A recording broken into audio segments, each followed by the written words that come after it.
Okay, let's unpack this. If you are learning or mastering English, have you ever run into that wall where your grammar is impeccable, your vocabulary is strong, but when you speak, it doesn't quite land?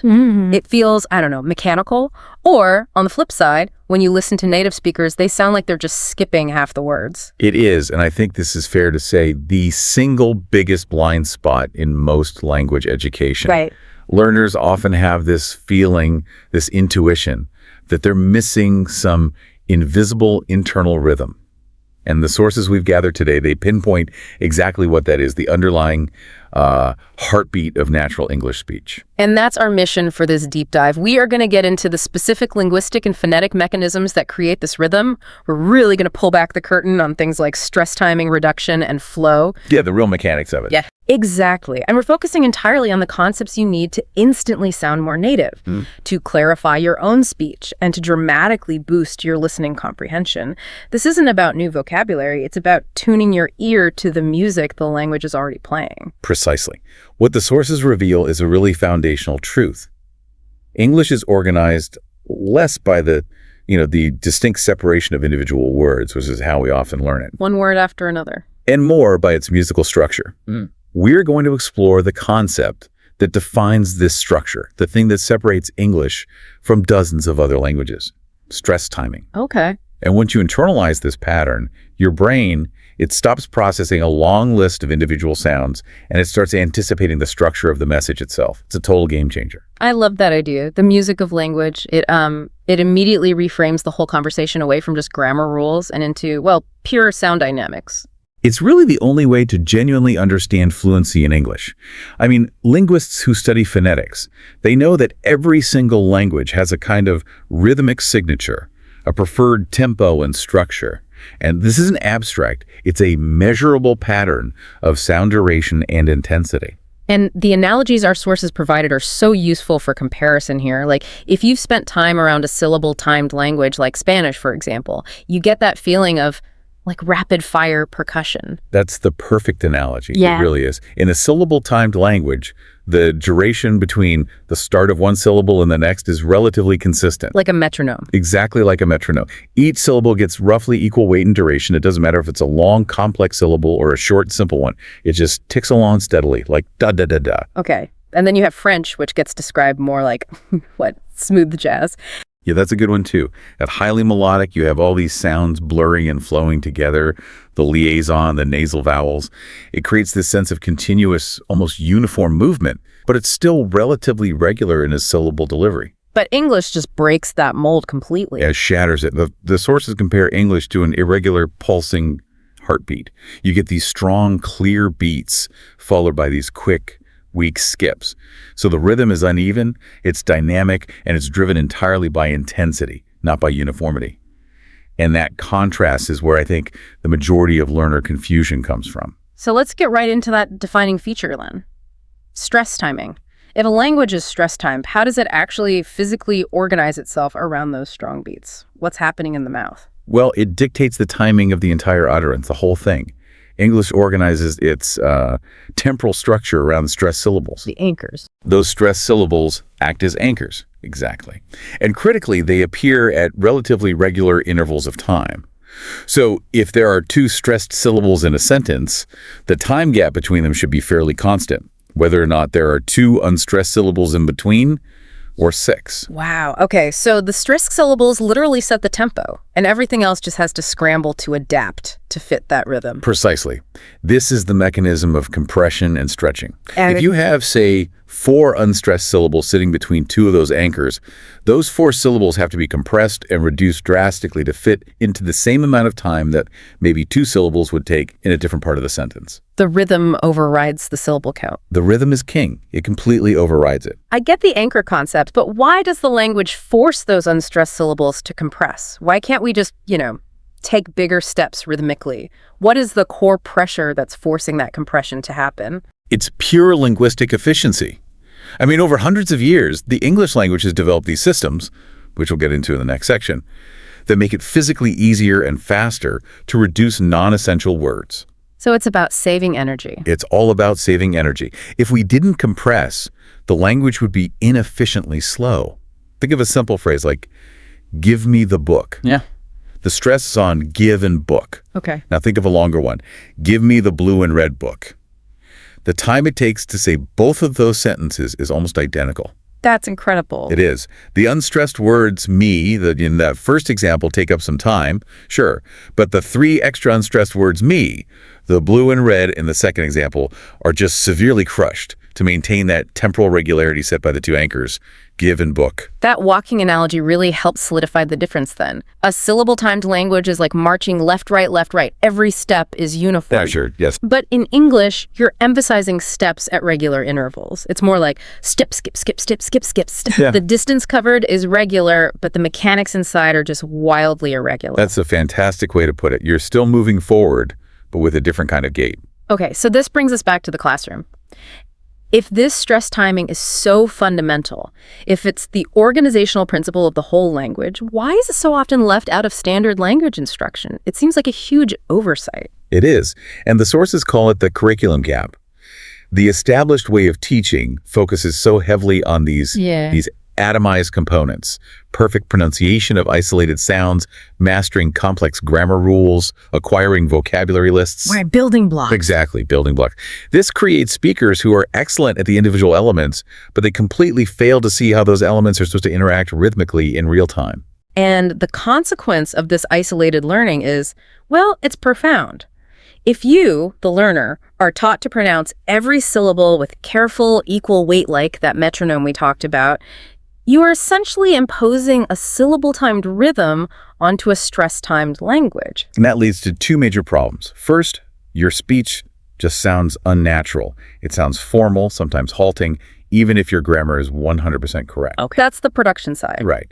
But second, and I think this is the bigger problem for actual communication, you are creating a massive comprehension challenge for the native speaker you're talking to. Right, because the native speaker isn't listening for these discrete, equally weighted syllables. They're not. They are producing and, more importantly, anticipating a stream of highly compressed rhythmic sound. They are, as you said, playing the music. And if a listener doesn't know the rhythm, they don't know which syllables are supposed to be compressed and which are supposed to stand out. They're listening for the wrong thing. They're listening for the wrong thing. They listen for clear articulation of every word, but they only hear the stressed anchors clearly. The compressed words, that me, the blue and red part, just becomes a confusing blur. So they try to decode isolated words, but they're hearing a continuous, blurred musical phrase, recognizing that rhythm is the absolute first step to decoding the meaning. So we've established that rhythm is king, and that this rhythm demands compression.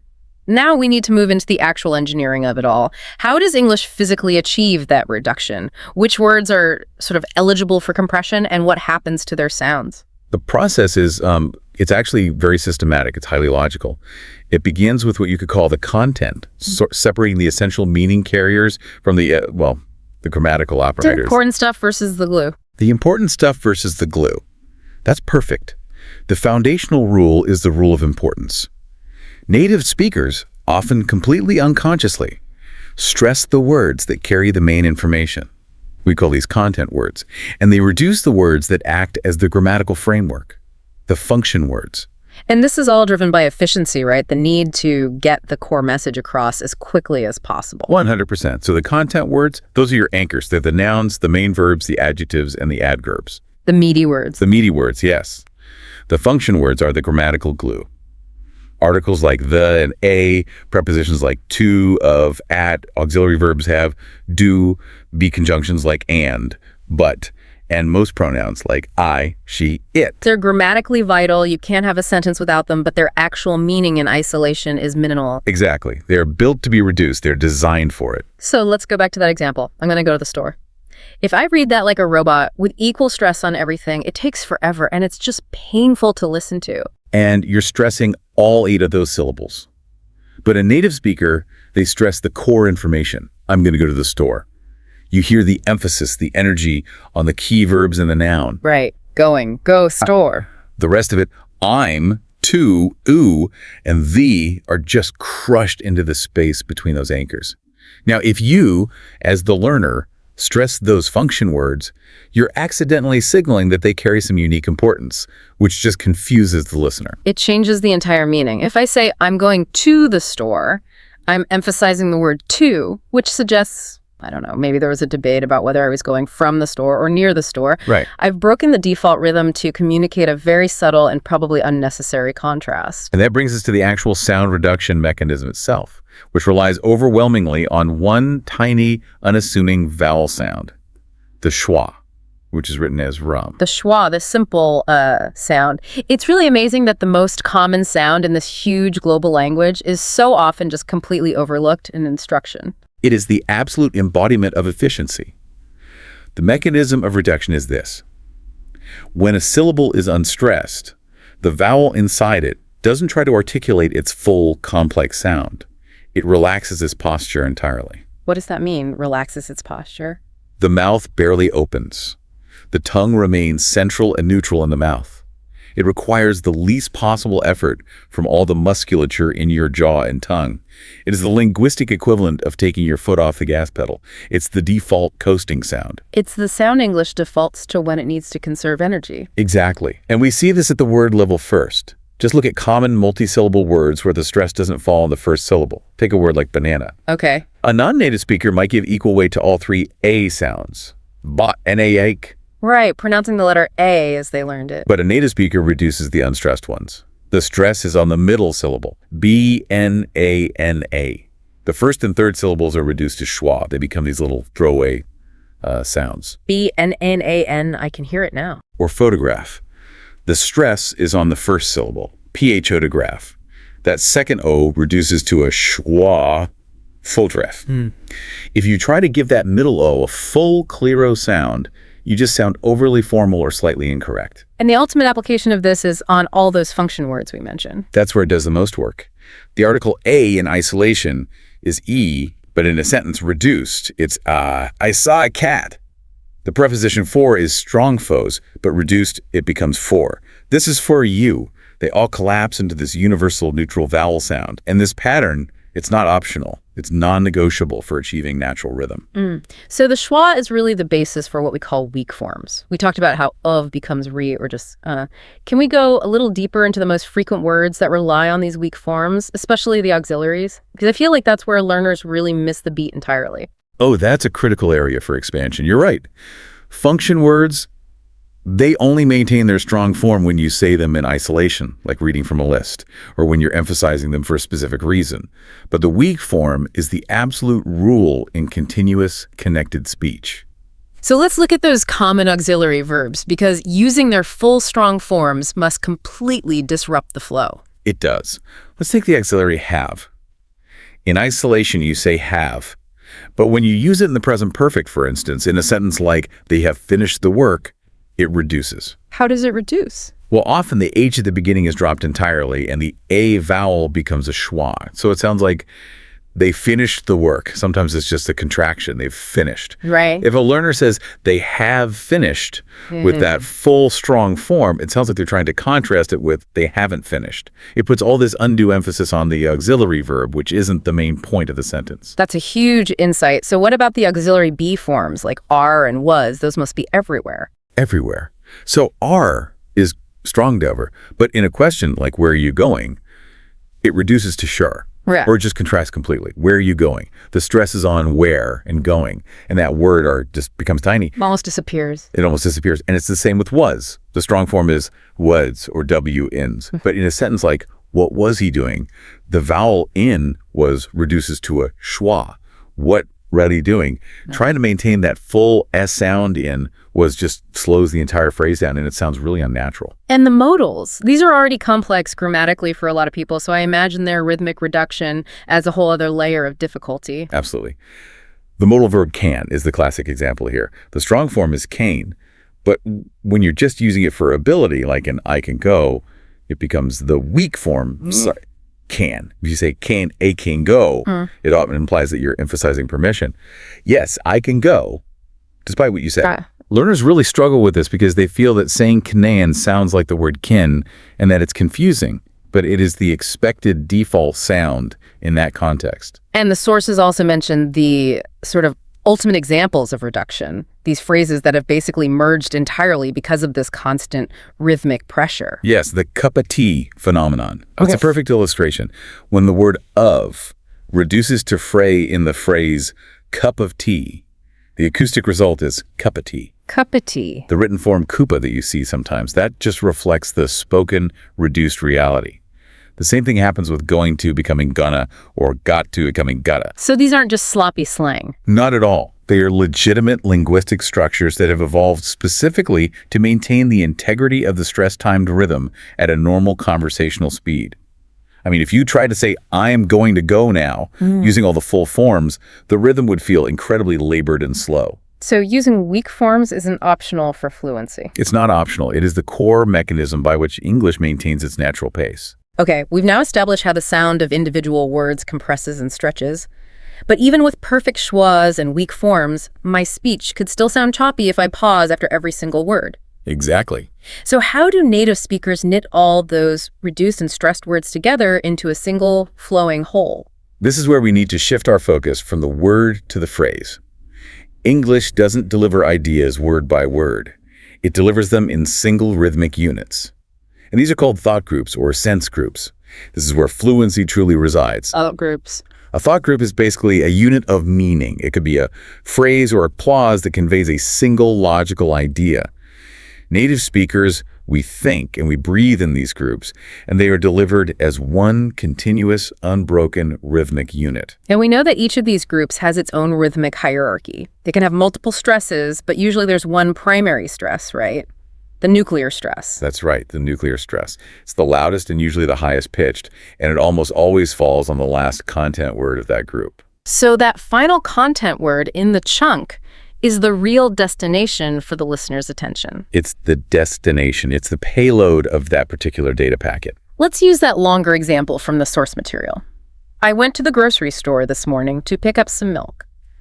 How would a natural speaker actually chunk that sentence? You typically break it down into units that reflect the grammatical and logical clauses of the sentence. So you'd have chunk 1, which is the action and location. I went to the grocery store. And it's interesting, grocery often retains the stress over store because it's the more specific defining detail. Okay, that makes sense. Then you have chunk 2, the time element, this morning. A separate thought. A separate thought group. And finally, chunk 3, the purpose, to pick up some milk. So we have three main rhythmic anchors in that one sentence: grocery, morning, and milk. And everything else, all those little words like I went to this to pick up some, is reduced and compressed to serve those 3 peaks of information. And the benefit of this is immense. It's about clarity and predictability. If a speaker uses unnatural pauses, like if they pause between went and to, they are fragmenting that thought group and completely destroying the rhythmic flow. Right. Speaking in these natural chunks with the correct nuclear stress placement makes the meaning instantly accessible because the rhythm is perfectly aligned with the message's structure. Within those chunks, then, the sound has to be continuous. If you listen really closely to a native speaker, you often can't tell where one word ends and the next one begins. The pauses that we see in writing, the spaces between words, they're almost non-existent in speech. That's the critical realization for so many learners. Words are not produced with separation, they are produced with linking, or what linguists call connected speech. This is absolutely essential for maintaining the momentum of stress timing. The sources outline 3 key types of linking. Let's start with the most common and I think arguably the easiest one to master: consonant-vowel linking. Right. This happens whenever a word ends in a consonant sound, and the very next word begins with a vowel sound. What happens acoustically is that the final consonant of the first word attaches itself to the beginning of the second word. Can you give an example? Sure. Take the phrase an apple. If you say that very slowly and carefully, you hear a pause. But in natural speech, it sounds like an apple. An apple. The N sound jumps over, or a longer one, turn it off. That becomes turn it off. The N from turn jumps to it, and the T from it jumps to off. It becomes one smooth word. Which means if a learner is trying to enunciate turn, then pause off separately, they're actively inserting 3 little pauses and just destroying the rhythm. They're fighting the language. Exactly. Then we have a slightly trickier one, vowel-vowel bridging.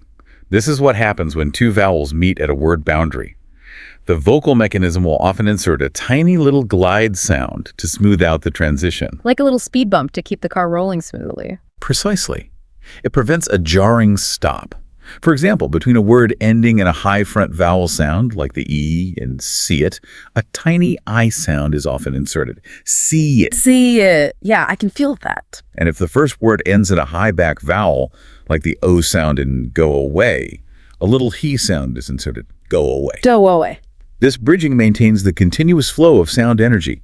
Without it, you get an uncomfortable glottal stop, a little catch in your throat, which halts the rhythm completely. And finally, we have the merging of consonants, which seems to be mostly about efficiency when similar sounds meet up. Yes, merging consonants. When two identical or very similar consonant sounds meet at a word boundary, they often just coalesce into one slightly longer sound, rather than being produced as two distinct sounds. A great example is hot tea. Right. It sounds like ho tea. You don't produce two separate T sounds. This blending, along with the CV linking and the bridging, ensures that within the thought group, the speech remains a continuous stream, organized by the rhythm, not by the silent gaps you see on the written page. So if all of these reductions and linkages are happening at a moderate pace, what happens when native speech speeds up? You know, when the speaker is excited or just talking comfortably among friends. This is where listening comprehension often completely collapses for the learner. It's the cliff edge. The moment speech speeds up, all of these reduction patterns become maximal. Everything gets dialed up to 11. Everything. Weak forms are fully utilized, consonants vanish, and contractions multiply like crazy. The famous examples are really illustrative here. What about, what are you going to do? That rapidly reduces to what are y'all going to do? Yeah. Or sometimes even just, what is y'all going to do? What you going to do? No, becomes the compressed, highly linked, schwa heavy, I don't know. The words are barely recognizable when you compare them to their dictionary forms. I remember the first time I realized that a phrase like, did you eat yet, was compressing into something that sounded like jeet yet. Gee shit. That realization, it honestly felt like unlocking a cheat code for listening comprehension, because you finally stop trying to hear did and you start listening for the rhythmic chunk cheat. That is the crucial pivot point. Because even when the words are maximally reduced, the rhythm remains the anchor. The underlying stress pattern holds the whole utterance together in what are you gonna do? The stress still falls on what and do, or perhaps on gonna. The structure is still there. The structure, the beat is constant, even if the melody is almost a mumble sometimes. So learners struggle because they were taught these idealized dictionary forms of the words, but in real life, those words are compressed, linked, and rhythmically altered just to serve the beat. Exactly. And if you can learn to decode the rhythm, you start to anticipate the sound. You know a short function word is supposed to be crushed, so you don't waste your mental energy trying to hear its full form. You listen for the anchors instead. It's clear that rhythm provides the structure. It's the skeleton. But that structure also has to be pliable enough to convey complex meaning and emotion. So now we need to look at how speakers manipulate that default rhythm and the pitch to achieve all that nuance. Right. So rhythm is both a fundamental rule and a communicative tool you can play with. We know the default rhythm usually anchors on the last content word in a thought group. But how much flexibility do speakers really have to shift that anchor around? They have massive flexibility. Yeah. The power of shifting the nuclear stress, that main point of emphasis, is huge in English. When you deviate from the default stress placement, you're signaling something new. Contrast, correction, surprise. The rhythm becomes the primary vehicle for that change in meaning. Okay, let's use the classic example from the sources. I saw him yesterday. The default stress would fall on yesterday, right? Because it's the final content word. Correct. That's just a neutral statement of fact, no special meaning. But now let's observe the power of shifting that anchor. What happens if you stress the subject, I saw him yesterday? Now you are explicitly contrasting yourself with someone else. The meaning is, I saw him, not my sister, not John. The focus is on the who. Okay, and if I shift the stress to the main verb, I saw him yesterday. Now you're contrasting the action itself. The meaning becomes, I saw him, I didn't just hear a rumor about him or talk to him on the phone. The focus is on the what. And this is the really powerful one. If you stress the object pronoun, which is normally a reduced function word, the effect is dramatic. I saw him yesterday. Yes. The meaning there is, I saw him, specifically, not the other person we were just discussing. The implication is crucial. Rhythm isn't just about making the language flow. It is the most efficient method English has for conveying these subtle shades of meaning and intention without changing a single written word.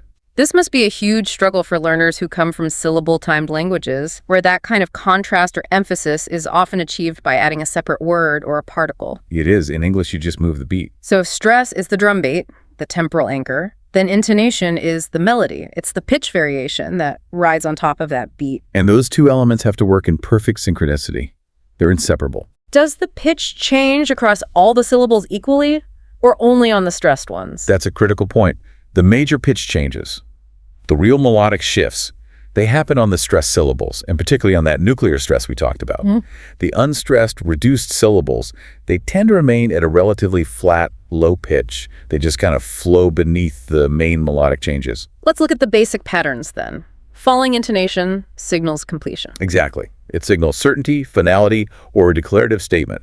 When you say, "I finished the report," the pitch falls dramatically on the word report, and that signals the end of the thought. It's done. And conversely, rising intonation signals incompleteness or a question. Yes, a sentence like, "You're leaving now." The rising pitch on the word now is what turns that statement into a simple yes-no question. And this pattern is also absolutely essential for signaling continuation in sequences or lists. Consider the sequence. I went to the store, bought some milk, came back home, and made dinner. The rising intonation on store and milk acts like an acoustic comma. It tells the listener, wait, there's more coming. Precisely. The final fall on home or dinner signals the completion of the entire narrative unit.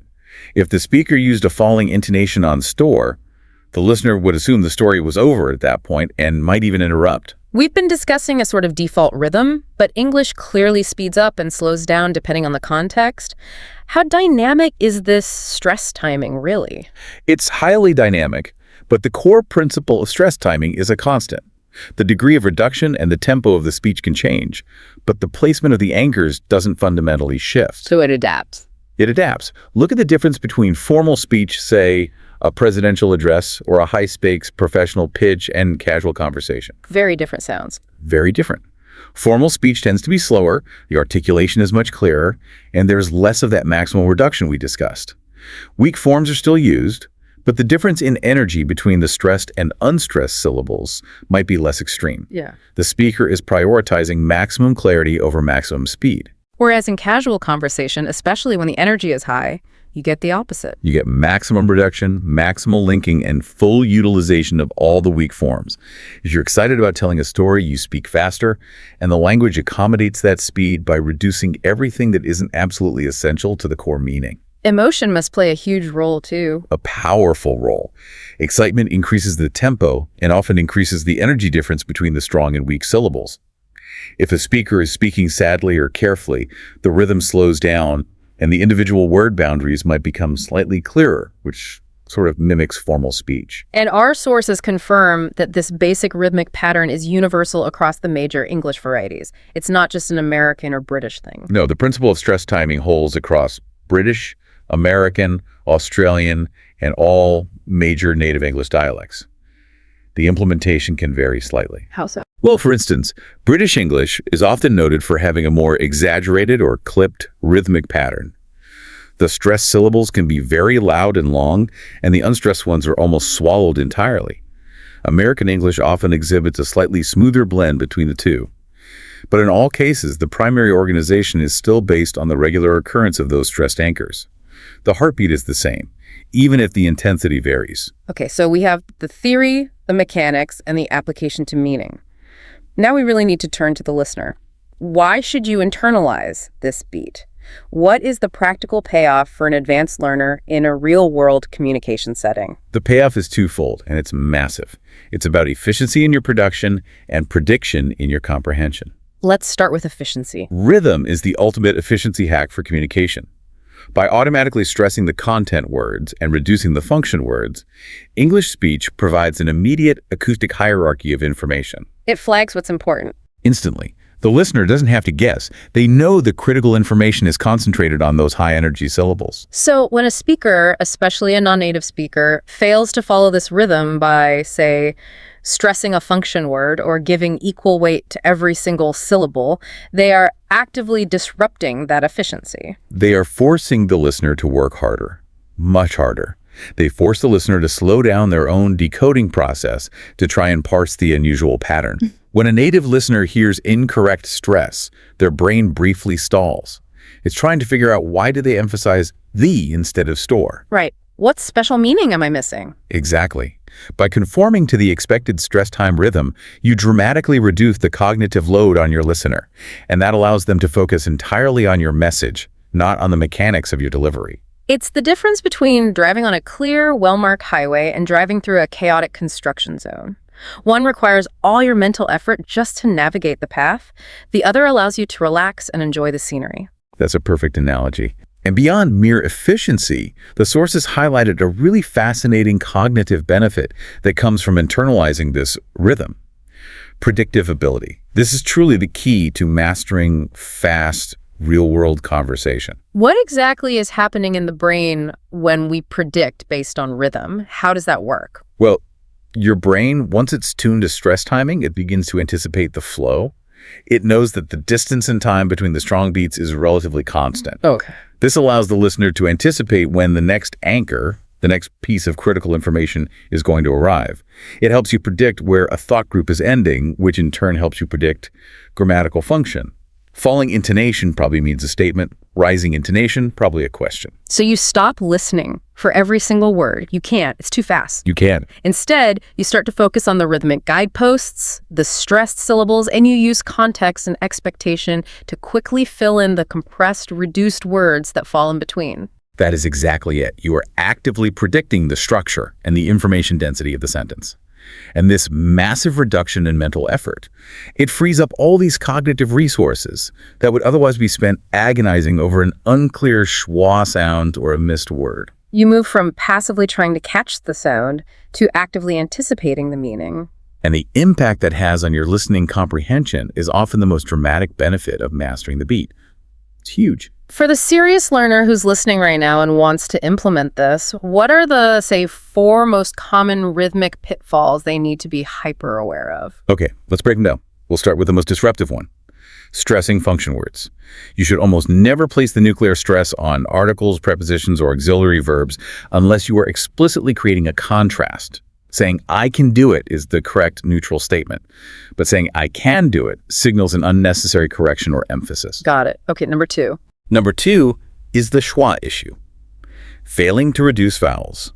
If you pronounce every vowel with its full, clear dictionary quality, your speech will sound overly careful, stiff, and aggressively slow. It completely defeats the purpose of efficiency. You have to remember, the schwa is the default setting for any unstressed syllable. And number 3. Number 3 is the flow problem. Pausing between every word. This is where that linking mastery comes in. English words within a single thought group must flow continuously. If you stop and restart the rhythmic unit with every single word, you lose the musicality entirely. It sounds like a computer reading a list. And the final big pitfall. Inconsistent stress. If you just randomly emphasize syllables or you fail to maintain that pattern of strong, weak, weak, strong, your speech becomes chaotic and unpredictable for the listener.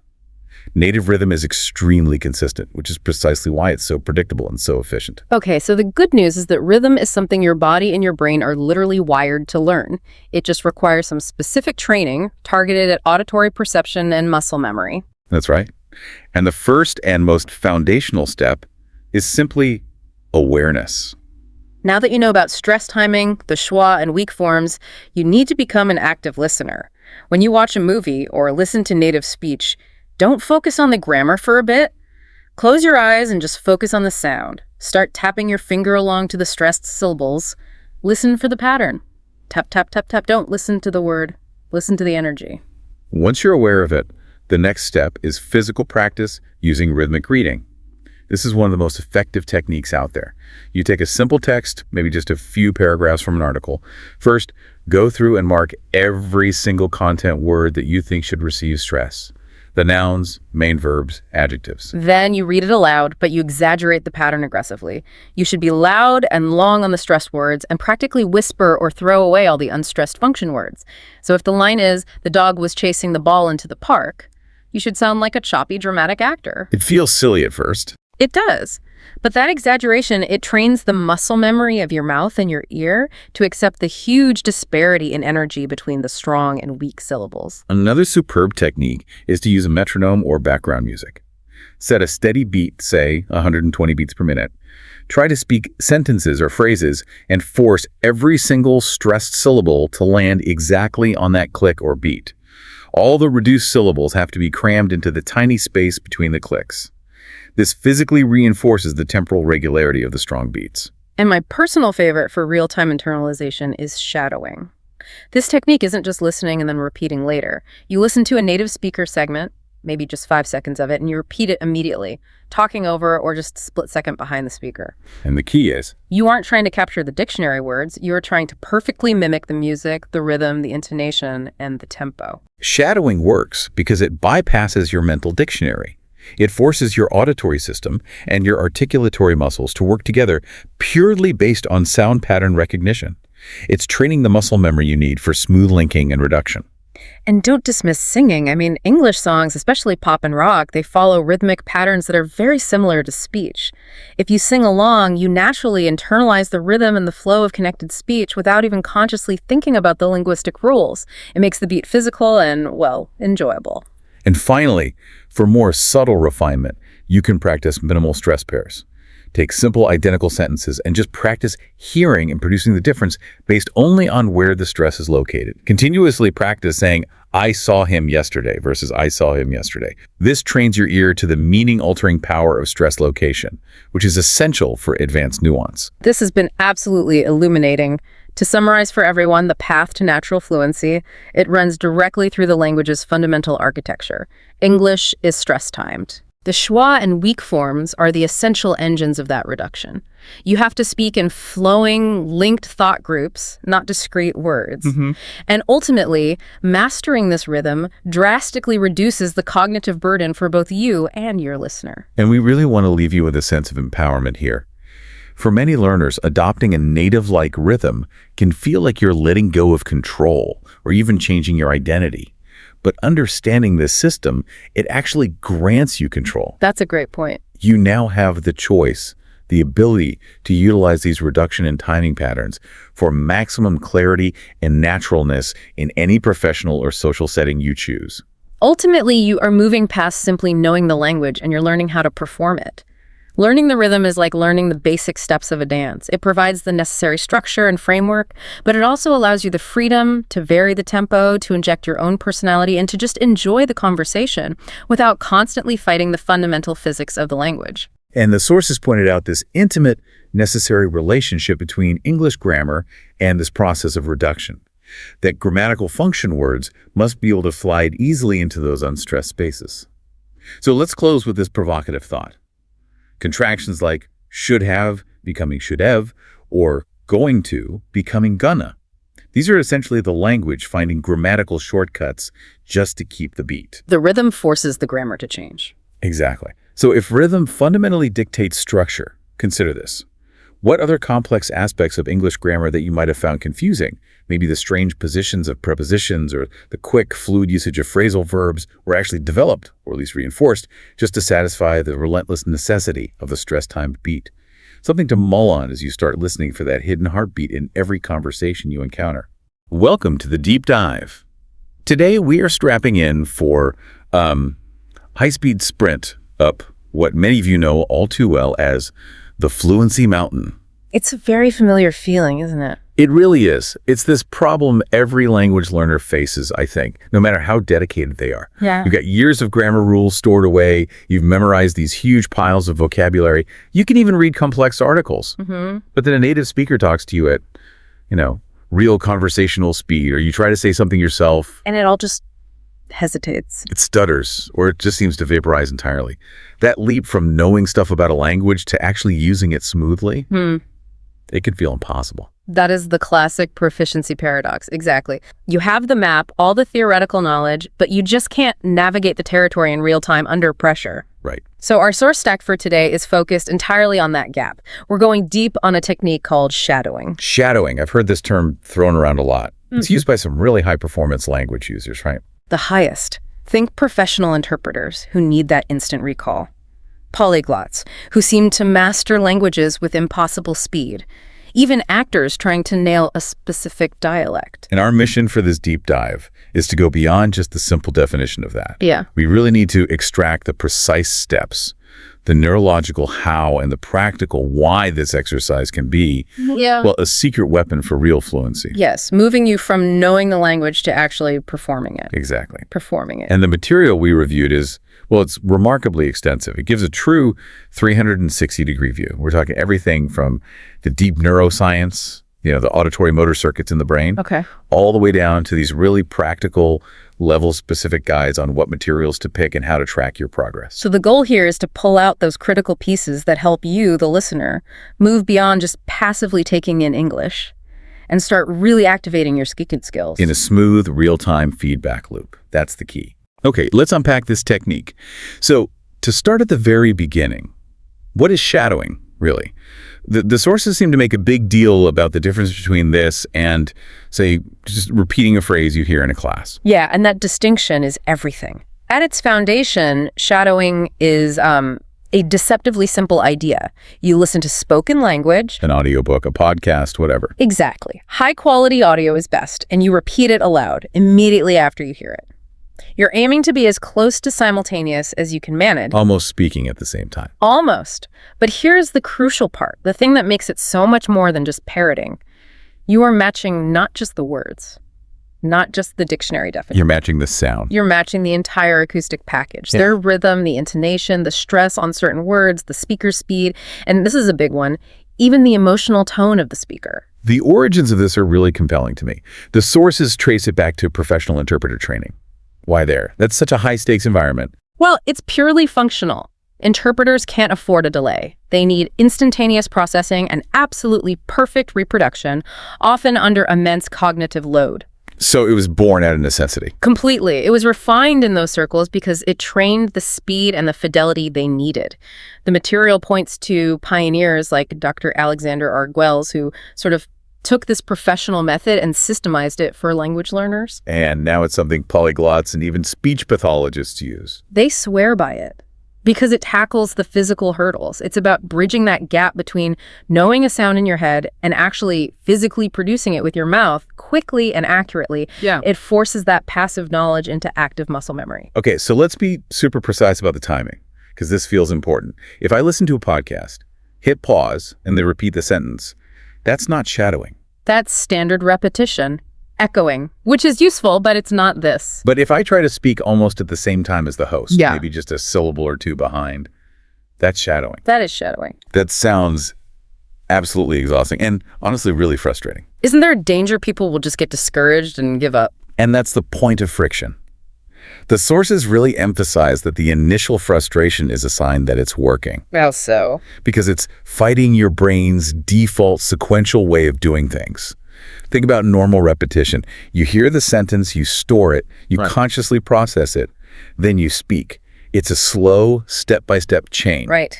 Hear, think, speak. Shadowing destroys that leisure time. It forces real-time processing and production. You're holding the beginning of the sound pattern in your short-term memory while your mouth is already forming the next sound right on the speaker's heels. So you're not rehearsing something you memorized. You're improvising. You're forcing the system to run on intuition and motor function, not slow, conscious planning. Okay, that makes the exhaustion make a lot more sense. It's like a workout. You're demanding a reaction time that matches a real conversation. And you mentioned the nuance. It's not enough to just get the words right. You have to get the melody. Absolutely. The analogy the sources use is that you're wearing the native speaker's full linguistic costume. I like that. And that includes their musicality. Every language has its own melody, right? Its stress patterns, where the pitch rises and falls, the pauses, the whole tempo. So if you only say the words correctly, you can still sound robotic or just difficult to understand because you missed all the emotional and structural cues. Shadowing forces you to copy the flow, the speed, the subtle emotion where they put the emphasis.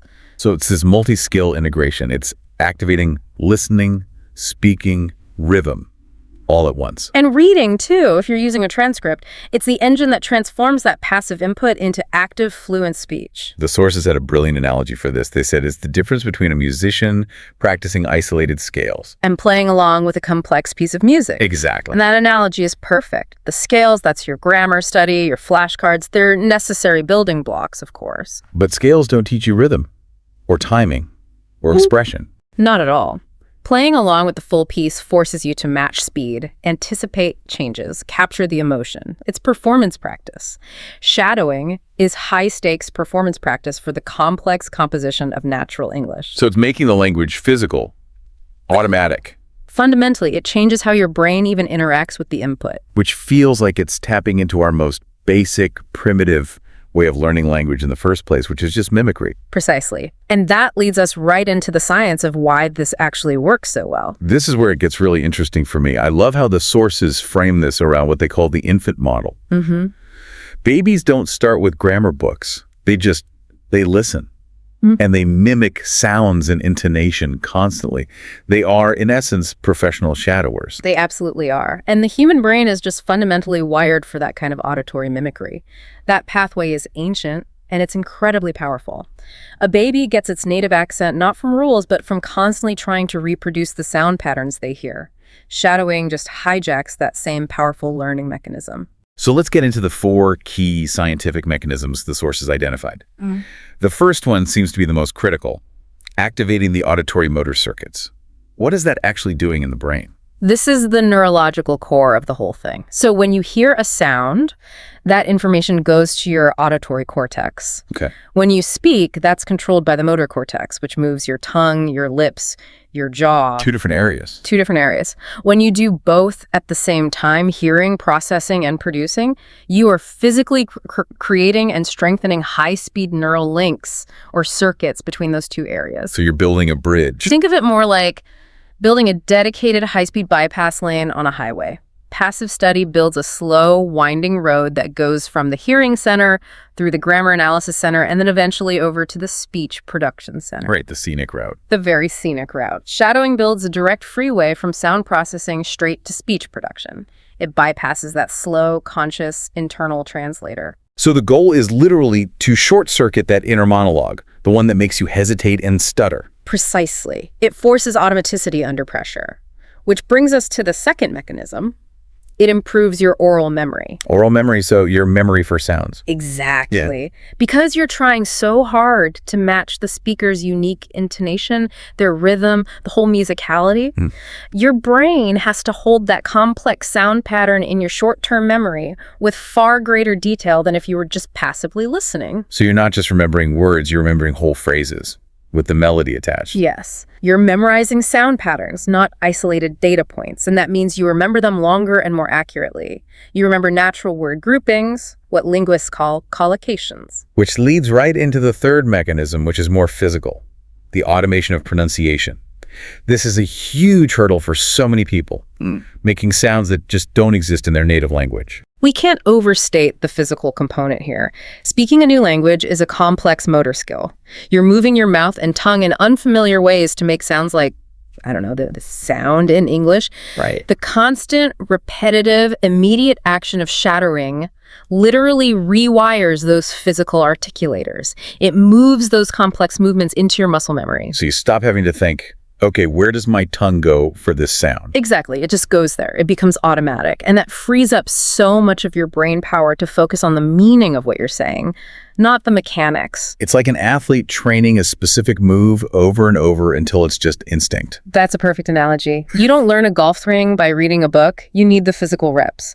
And the final mechanism, deepening listening comprehension, might seem a little counterintuitive. Yeah, how does speaking over someone help you understand them better? It's the auditory boot camp effect. Your brain adapts to what it's forced to process. When you're constantly struggling to keep up with natural, rapid-fire English with all its blended sounds and reductions. Like gonna for going to. Exactly what linguists call elision. Your brain has no choice but to adapt. It gets better at filtering and processing speech at authentic native speeds. You become a better listener because you're running the production model at the same time. Beyond all the hard science, the sources also talk a lot about the psychological benefits.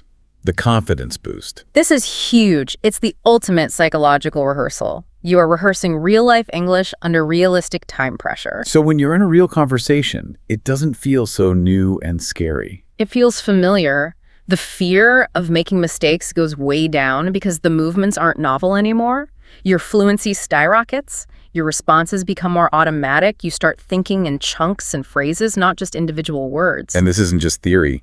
The sources cite actual research to back this up. Oh, yeah, absolutely. There's a finding that professional interpreters trained with shadowing consistently outperform those who just use rote memorization. That's compelling. And there was a specific study mentioned. Lambert? The Lambert study, back in 1992, it found that dedicated shadowers significantly improved their accent, their rhythm, and their comprehension in just a few weeks.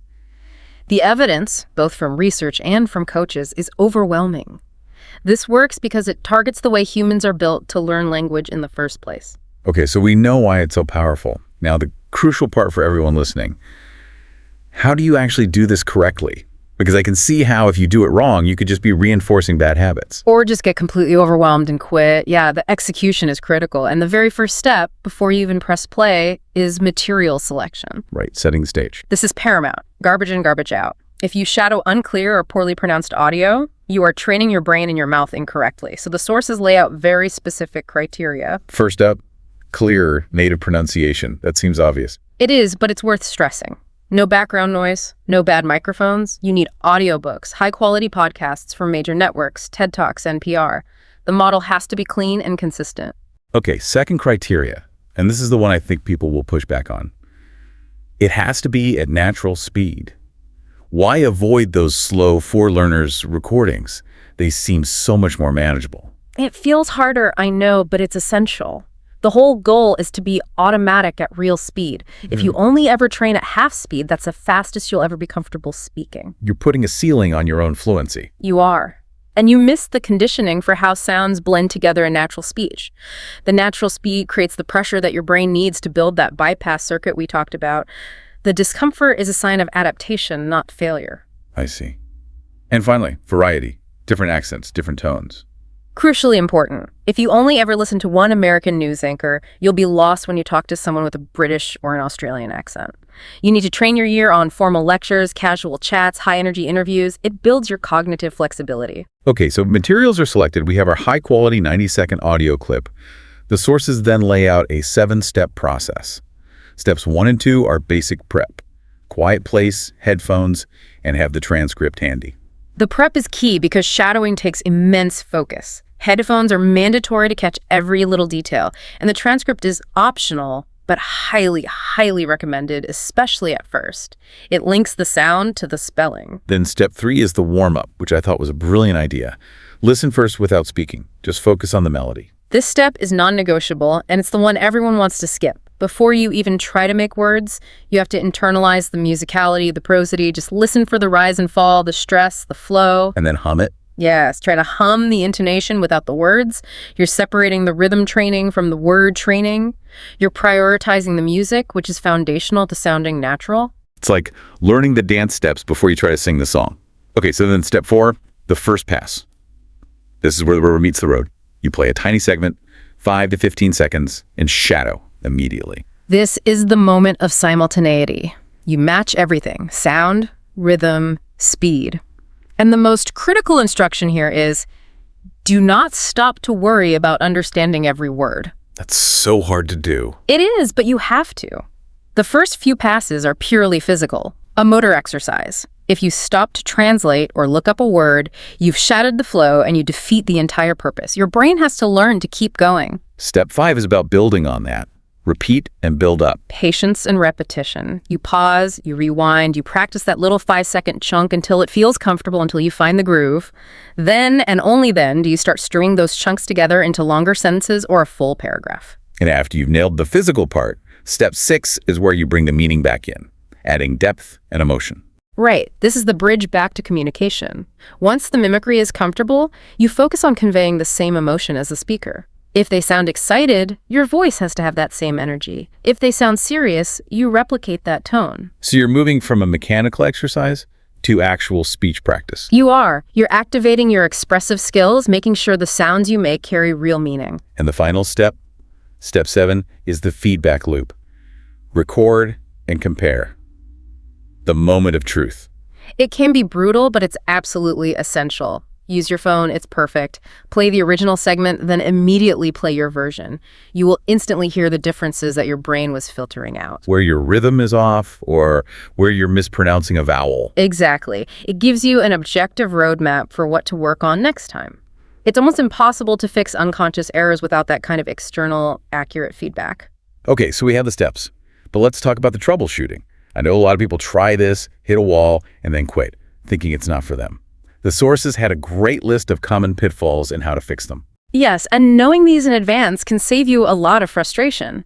The roadblocks are predictable, and so are the solutions. Let's start with the biggest one. Feeling like you're speaking too slowly, just stumbling over everything. Mistake number 1, for sure, speaking too slowly. Your instinct is to slow down so you can be more clear. The fix requires a big mental shift. You have to accept that you're going to stumble. That's part of it. So you prioritize the rhythm over perfect clarity. You have to. If you only focus on getting every word perfect, you sacrifice the speed and you lose the whole benefit of training automaticity. The clarity will come with practice. You have to keep the pace up, even if it sounds a bit messy at first. What about the musicality part? For a lot of learners, their native language might be more monotone, so their English can sound very flat. That's mistake number 2. Ignoring intonation and stress. This is probably the biggest thing that makes someone sound foreign, even if their pronunciation of individual words is perfect. So how do you fix it? You have to shadow everything, not just the words, the pauses, the little upward ticks in pitch, the emotion, even the laughter if it's there. You have to become obsessed with why a speaker stressed a certain word. That's what makes you sound expressive and natural. Here's a huge one I've heard people complain about. You're shadowing along, and then you hit a word you don't know. The brain just freezes. Mistake number 3. Getting stuck on unknown words. A total flow breaker. The second you stop to look up a word, you've broken that auditory motor circuit you're trying to build. So what's the solution? Just guess. The solution is rigorous. You quickly jot the word down if you can, but you keep shadowing. Do not stop the flow. Part of the magic of this is training your brain to handle ambiguity, to infer meaning from context, which is a critical skill for real conversation. So the immediate goal of maintaining flow is more important than the immediate goal of understanding that one word. Exactly. Fluency is about speed and continuity. You can look up the word later. The source is also warned against just picking any old audio file, especially if it's boring. Right. Mistake 4.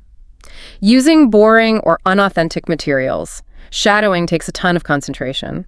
If you're not interested in the topic, you just won't stick with it long enough to see results. So pick something you'd listen to for fun anyway. Absolutely. Comedy, science, business, whatever you're into, and make sure it's authentic.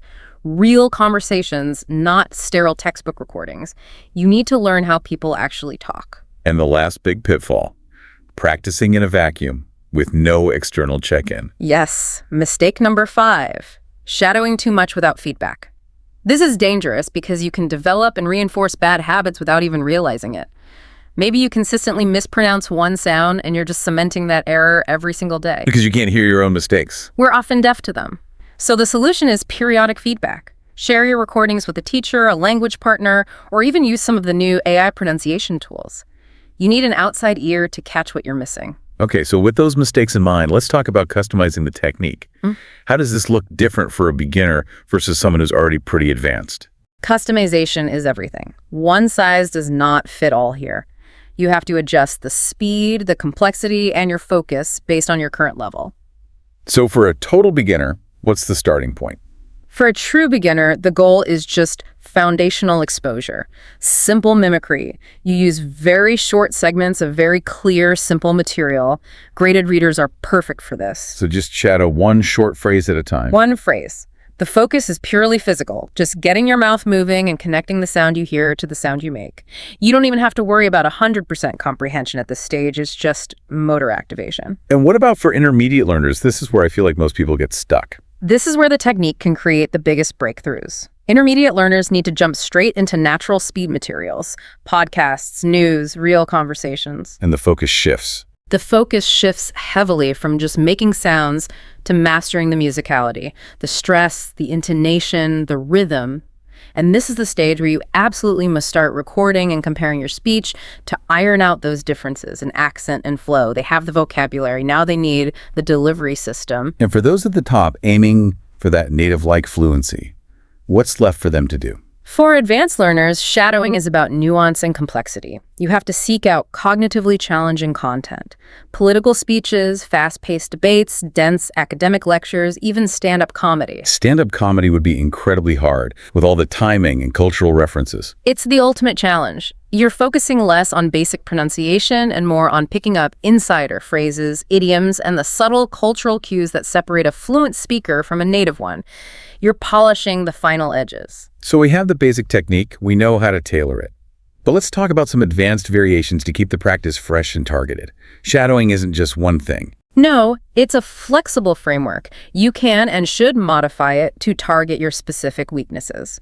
The sources outlined 5 key variations. Let's start with the 2 most fundamental approaches, using the script or going in blind. Right, so scripted shadowing is what we talked about earlier. You're reading the transcript while you shadow. This is fantastic for visual learners because it directly links the spelling of a word to its sound. It really helps lock in vocabulary. And then the opposite, blind shadowing, is like taking the training wheels off. It is. You shadow without looking at any text. You rely purely on your ear.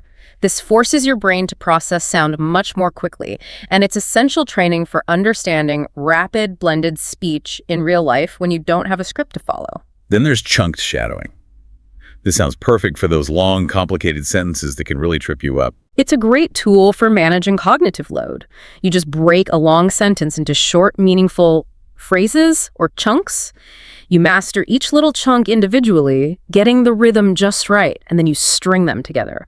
It helps you master phrase-level rhythm, not just word-level rhythm. Okay, and what the sources called spontaneous shadowing sounds like the final boss battle. Training with weights. It really is.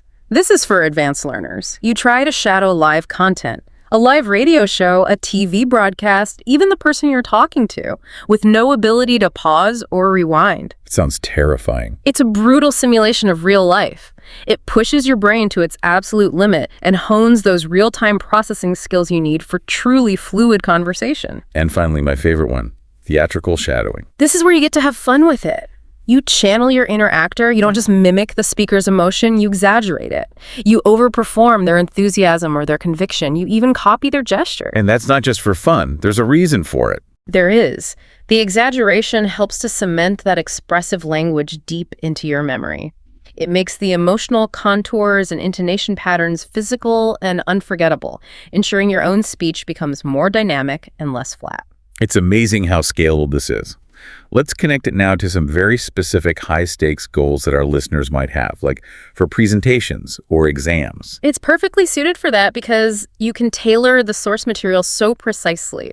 If you're prepping for a job interview or an exam like the TOEFL or IELTS, You shouldn't be shadowing a cartoon. exactly. You shadow materials that mirror that style. For a business presentation, you shadow TED Talks. You focus on their pacing, their persuasive pauses. For an academic exam, you shadow formal news reports or university lectures to get comfortable with that structured formal language. What about for professionals who need specific language for their field, business or academic English? You have to dive right into the jargon. Find business podcasts in your industry. Find lectures from your field of study. Shadowing that technical language builds absolute comfort, so when you're in a high-stakes meeting, those complex terms just flow out naturally as a chunk. And for someone with a very specific goal, like accent reduction or wanting to acquire a certain accent? Then the technique becomes hyper-focused. You choose one specific model speaker whose accent you really admire. A particular news anchor, a certain actor. And you just shadow them exclusively. Repeatedly and intensely. You're trying to fine-tune your pronunciation to match their exact vowel sounds, their rhythm, their specific regionalisms. You're building a precise acoustic template in your brain and training your mouth to reproduce it perfectly. This all sounds incredibly effective, but it requires discipline. How do you actually make this a real lasting habit? The sources are very clear on this. The key is that consistency beats marathon sessions. So no cramming. No cramming. 10 to 15 focused minutes every single day is neurologically far more effective than a 2-hour session once a week. The brain needs that daily repetition to build and strengthen those automatic pathways. And the importance of tracking your progress. Keeping those recordings. Absolutely. You need to see the evidence of your growth to stay motivated. Compare your recording from week 1 to your recording from week 4. The difference in your flow and confidence can be astonishing, and that's the fuel that keeps you going. And finally, you have to connect it to the real world. It can't just be an isolated exercise. It has to be reinforced. After you shadow a clip, immediately try to use what you learned. Write a summary of it using the new phrases. Or jump into a conversation with a language partner and try out the new rhythmic patterns. You have to apply it to make it stick. And above all, choose content you love. If the process is a joy, not a chore, it will become a habit. We have covered so much ground here. From the origins of shadowing in interpreter schools to the neuroscience of these high-speed brain circuits, all the way to a practical guide. But the core value seems crystal clear now. Shadowing is the bridge between just knowing English and actually living it. It is. It builds that real-world fluency, it sharpens your accent, and it really reduces that fear of speaking that holds so many people back. And the sources had some really inspiring success stories to prove that. We really did. Yeah. There was Maria, the IT professional who used it, and her colleagues actually noticed the change. She said she finally started thinking in English. And Jen, the university student who finally cracked fast-paced British accents by shadowing BBC interviews. And Ahmed, the professional interpreter who still uses it every morning as his warm-up, his secret weapon to keep his mind and his accent sharp. These aren't small gains, they're transformative breakthroughs. It's the difference between cautiously walking through a language and just running, expressing yourself fluently and automatically. And this brings us to the final, really provocative thought from the sources. Shadowing requires you to copy not just the words, but the emotion of the speaker. Right. And that act of forced replication of trying to sound enthusiastic or critical or joyful, it forces you to engage with the language as a real communication tool, not just a set of rules. So the question for you, the listener, is this. If language is just as much about communicating feeling as it is about communicating fact, what powerful shift happens in your mind when you deliberately try to replicate a speaker's emotional state, their conviction, their excitement, not just their sounds? Think about the confidence that's unlocked when your speech isn't just correct, but it carries authentic emotional weight.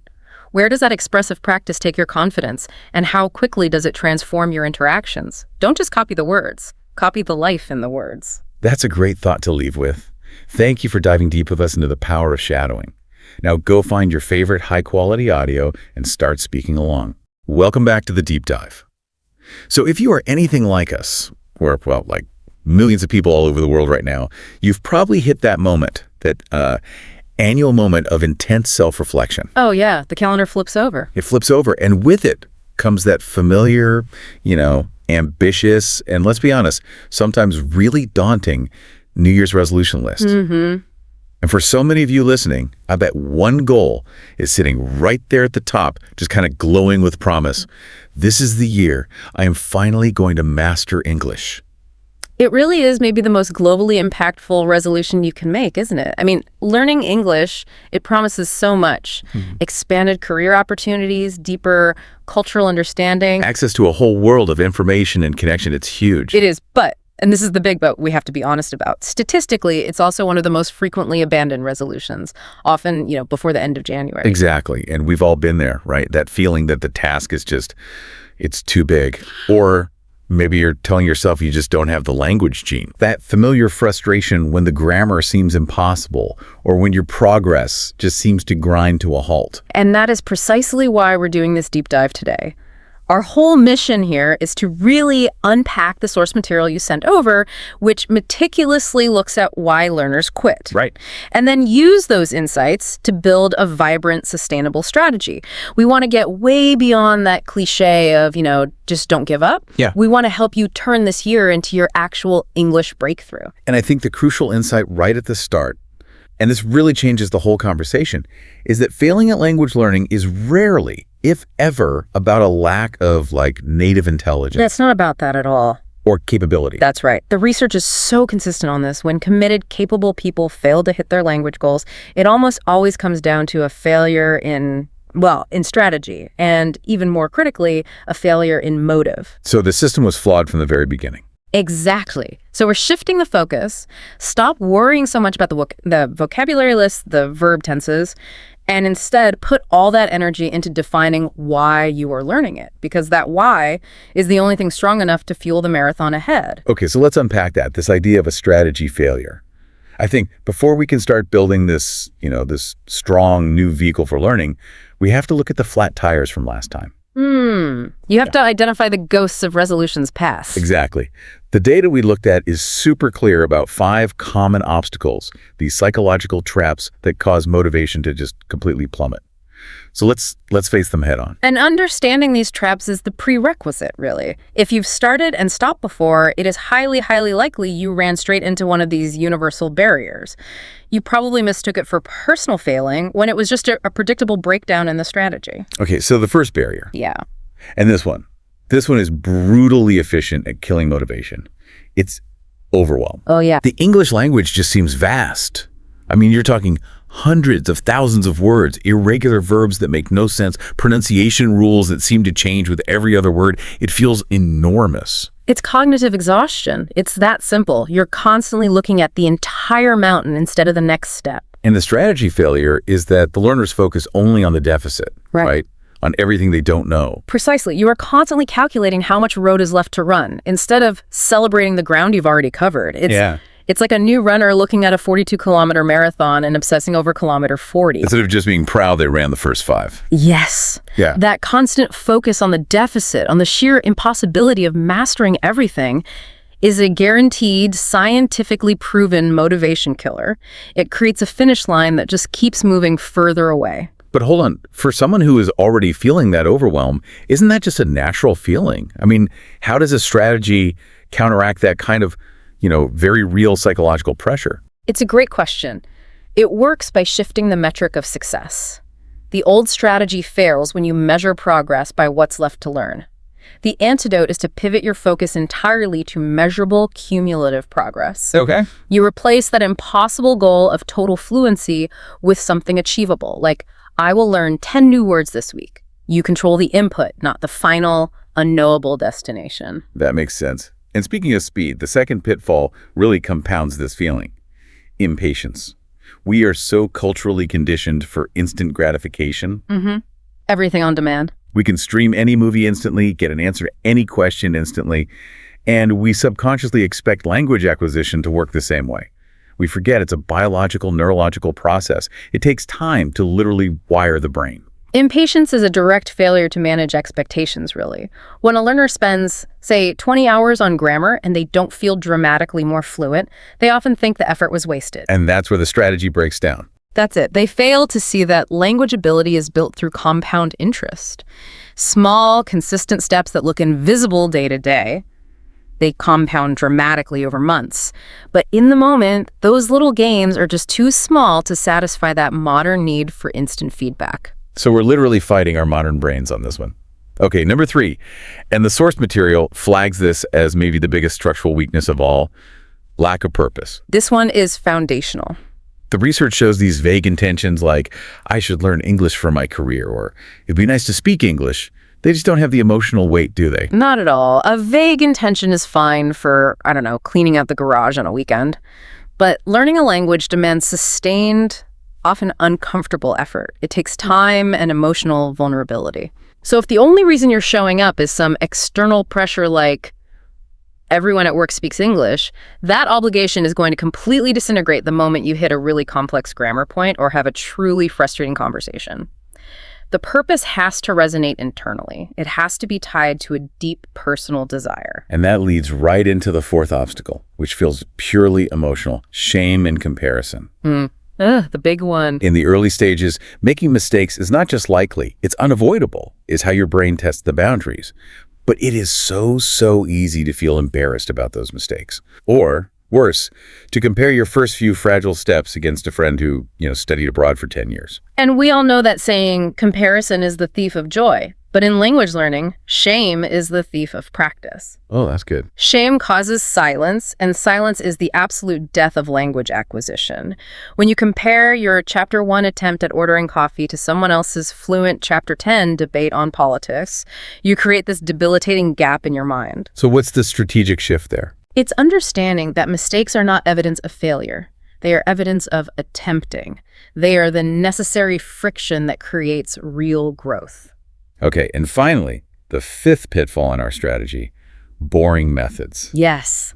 The joy killer. If your whole routine is just endless, high-pressure grammar drills and copying vocabulary lists from a textbook, you are actively draining the joy and energy out of the whole experience. It just becomes a chore. And what happens when life gets busy? Chores are always the first thing to get cut from the schedule. Always. It's an engagement failure. The human brain learns best when it's engaged, when it's curious, when it's emotionally invested in the content, relying only on rote memorization or formal tests.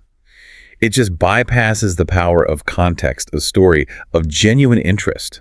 If learning feels like a punishment, your motivation system just shuts down. Okay, so we've diagnosed the 5 big reasons people fail. Now the antidote, the thing that forms the foundation for all future success. Finding your powerful why. And this isn't just like listing a few reasons. This is about emotional connection. Precisely. We have to move the feeling from obligation, I have to learn English, to genuine desire, I want to experience this. The whole methodology is about defining your reason in a deeply personal, tangible way. You have to push past the surface level. So let's think about some of these specific motivations. Yeah. Are you trying to connect with a specific grandparent or a cousin or a friend who only speaks English? Bridging a real family communication gap. Or maybe it's purely sensory. You want to finally watch your favorite show or that historical documentary in its original language without constantly looking at subtitles. You want to experience the nuance, the real humor, the actor's intended timing. And that desire doesn't have to be purely emotional. It could be super pragmatic and professional, opening doors at work by being able to lead complex international calls or write precise reports or negotiate in English. Or it could be about traveling confidently. Transforming what could be a stressful trip where you're just pointing at menus and using your phone to translate into a real adventure. Exactly. Where you can navigate a chaotic airport, confidently order some amazing regional dish, and genuinely ask a local for directions or advice. What's fascinating to me here is that the method doesn't just stop at identifying the motive. It gives you an immediate psychological tool.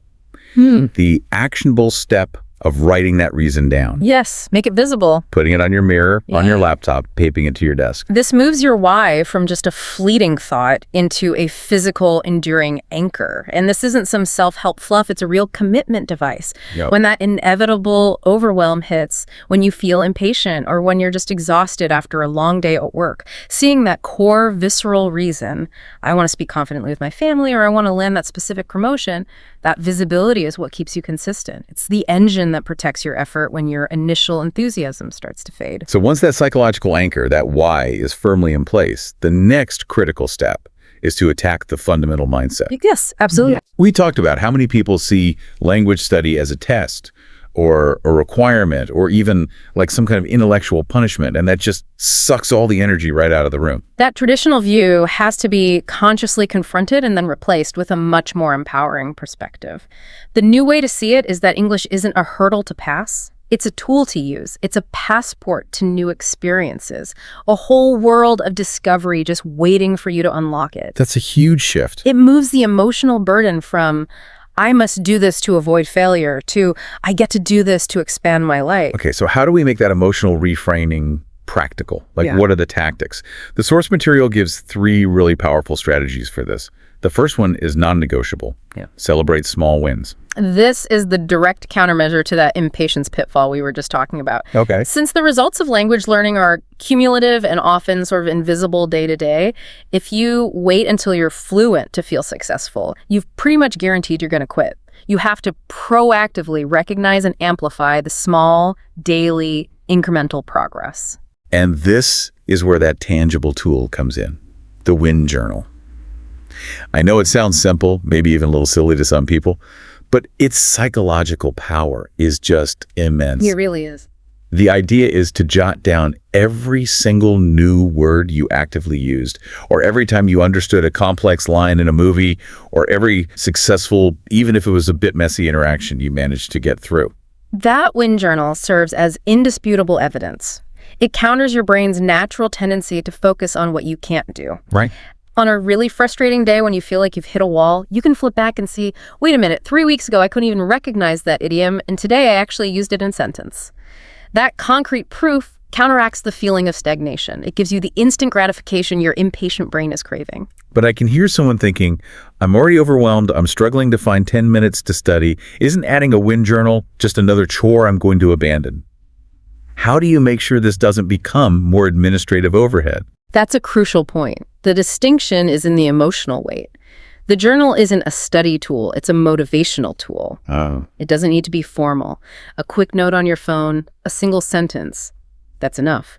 Its purpose is to anchor a positive emotion to the learning process.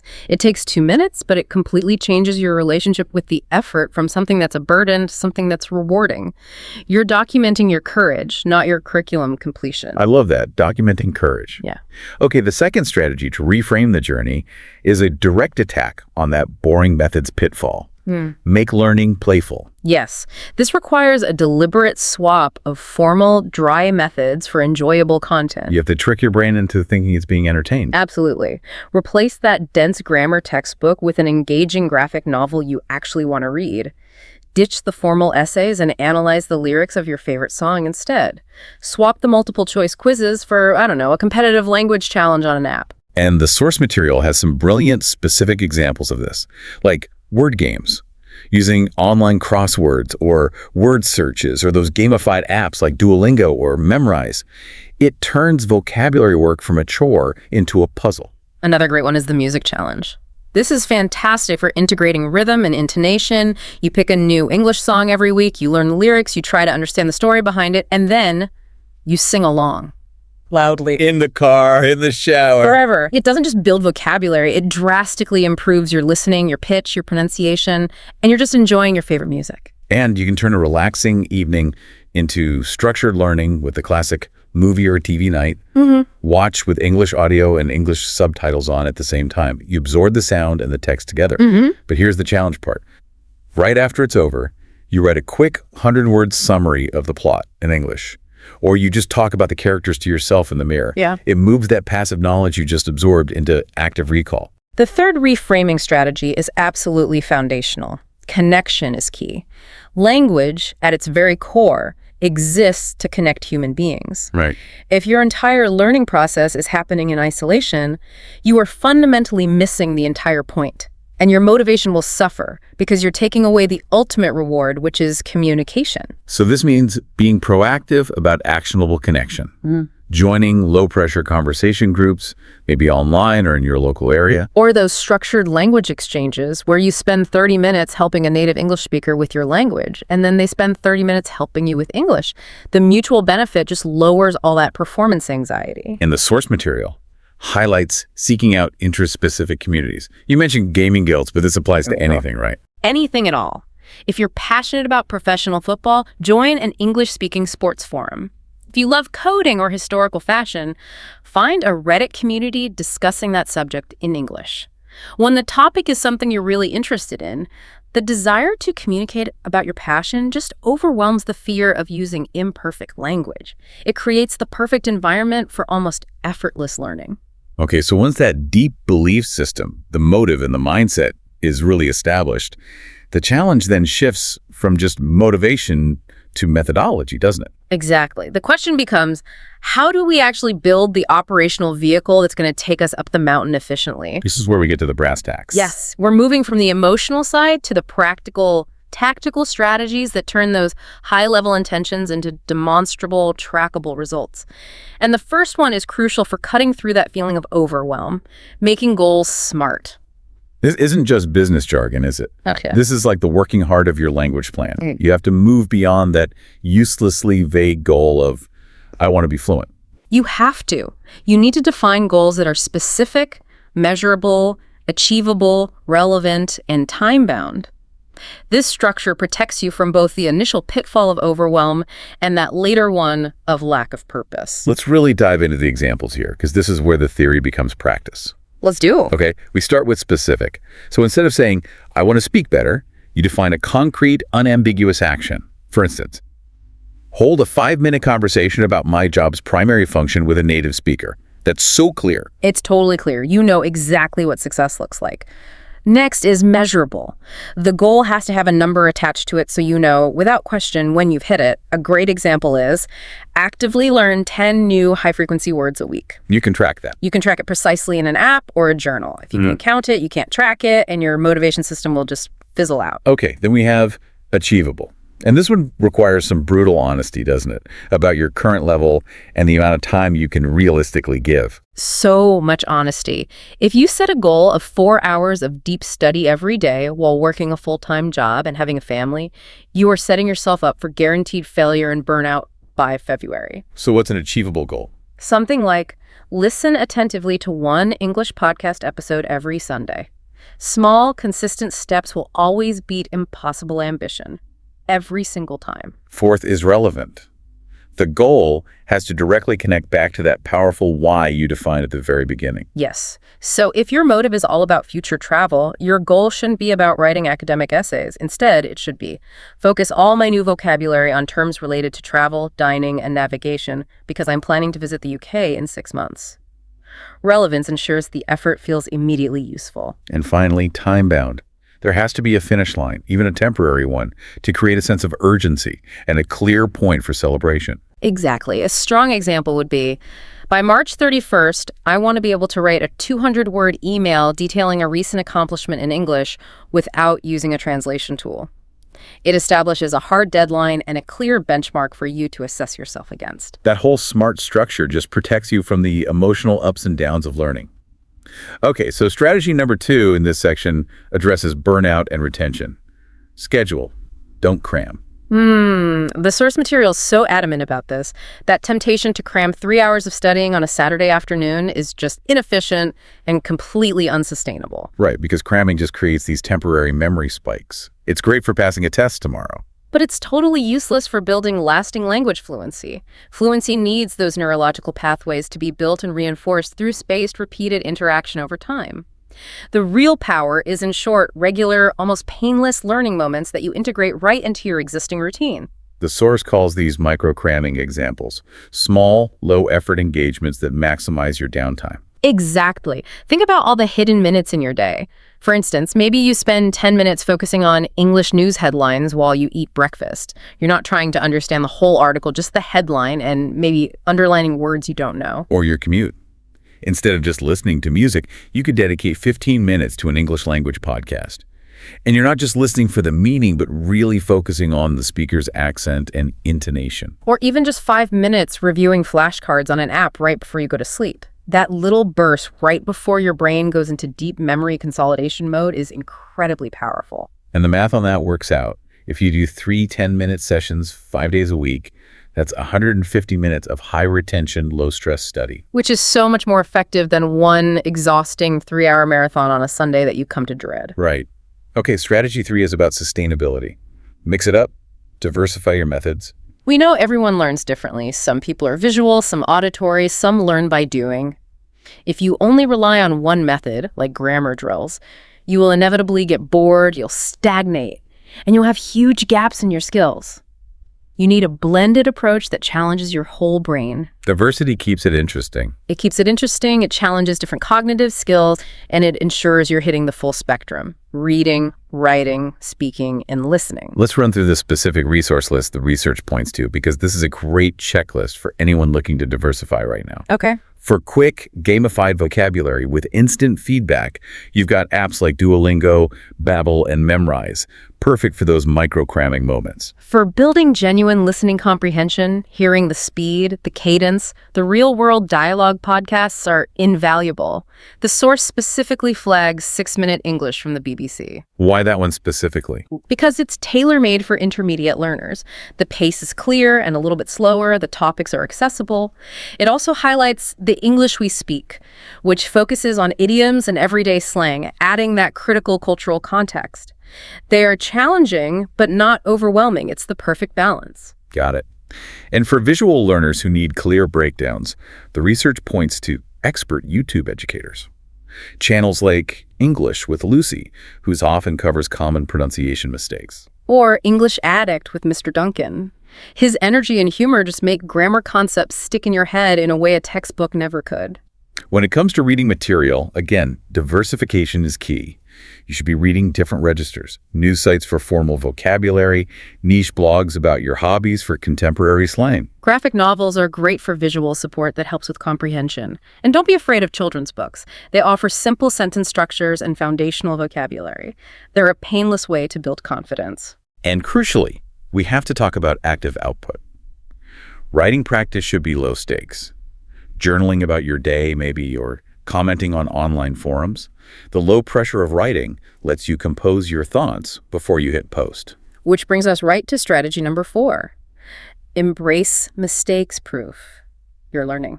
This is the tactical countermeasure to that shame and comparison pitfall. The paralyzing fear of being wrong is the single greatest inhibitor of fluency. Period. So here's the key, reframing. Mistakes are not proof that you're failing.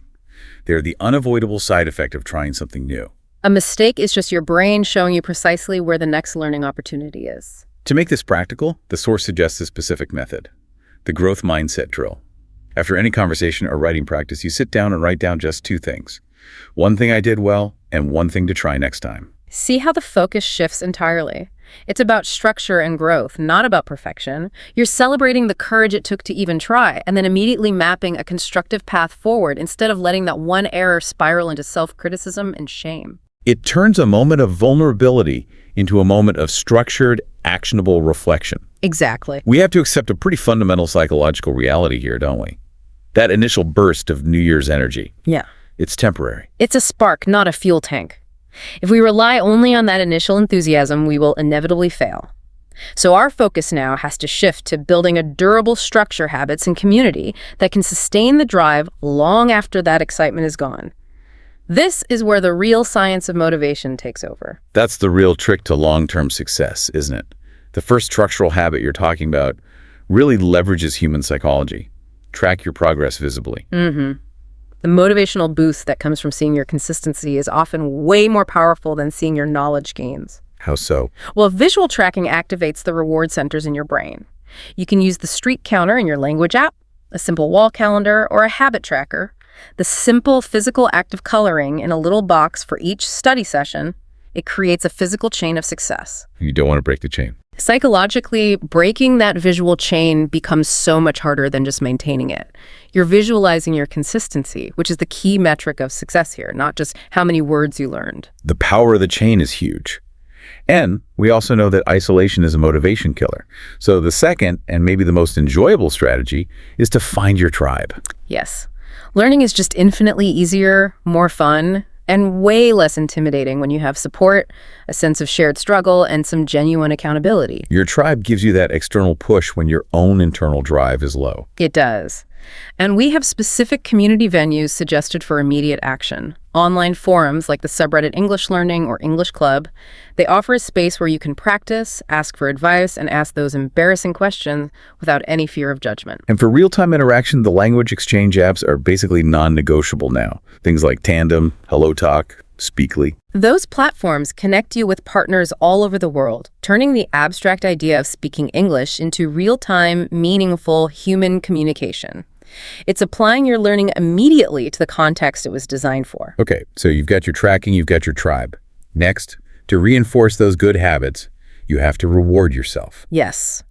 Hitting specific milestones, like finishing your first English graphic novel or successfully holding your first full 5-minute conversation, those things deserve a celebration.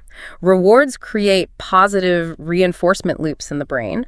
They link the effort, the discomfort of studying, to a tangible, positive outcome. Which makes you more likely to put in the effort next time. Significantly more likely. And it's important to distinguish between the small daily rewards, like a nice cup of coffee after a microcram session, and the bigger milestone rewards. Like buying yourself a new book or treating yourself to a movie night in English after you hit that 3-month SMART goal. Exactly. You are systematically training your brain to associate consistent effort with pleasure, not with pain. And finally, we have to circle back to the very foundation of this entire deep dive. Remind yourself of your why. Yes. We set that deep personal motive, but the world is distracting. Life gets in the way. We need practical strategies to keep that foundational motive active and top of mind. It has to be right in front of you. It could be as simple as taping that original written motivation to your desk, but we'd also recommend setting regular, recurring reminders on your phone that just pop up and say, remember why you started this, that promotion, or remember the family connection. When daily progress feels slow or frustrating, your why is the compass that guides you past that temporary discomfort and gets you back to consistent effort. Let's talk about the long game, because every committed learner, no matter how great their strategy is, eventually hits a wall. A plateau where progress just seems to stall completely. It's the most demotivating moment in the journey because you're still putting in the effort, but the perceived gain just drops to zero. So when you hit that plateau, what's going on? Is it a lack of effort? Yeah. Usually it's not. It's a lack of variety. Your brain has adapted too well to your current way of learning. You keep using the same hammer, and the wood just stops chipping. So the source material has methods to break through that feeling of stagnation. It does. Concrete methods to spark new growth. The first one is really straightforward. Change your challenge. So if you're always reading, switch to listening. Exactly. If you're constantly reading grammar books or doing flashcards, switch modalities entirely. Focus on intensive listening practice for 2 weeks. If you only ever study alone, force yourself to join 2 speaking groups a week. Shifting the modality forces your brain to process the language in a fundamentally new way. It breaks the rut. The second strategy sounds really powerful for cementing knowledge. Teach others. It's so effective. Explaining a grammar rule or clarifying a new idiom to a fellow learner who's at a lower level, it forces you to clarify your own understanding in a structured, accessible way. If you can explain it, you really know it. If you can logically explain it to someone else, it moves that knowledge from passive storage in your brain to active, retrievable mastery, and it gives you an immediate and powerful confidence boost. Then there's the short-term push, the 30-day challenge. Instead of vaguely studying everything, you pick a short-term, intensive focus. Maybe it's 30 days dedicated exclusively to mastering one tricky verb tense or focused vocabulary for your specific job. Or maybe just writing a daily blog post for a month. Right. You track the effort meticulously for those 30 days, and you celebrate finishing regardless of how perfect it was. And finally, there's a big one. Embrace native content. This is the leap. It's often difficult, it's frustratingly fast, but tackling real conversations, authentic news articles, or movies made for native speakers.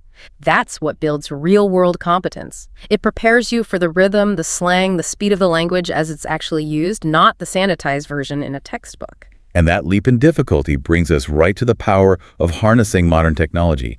I mean, we are truly in a golden age for language learners right now. We really are.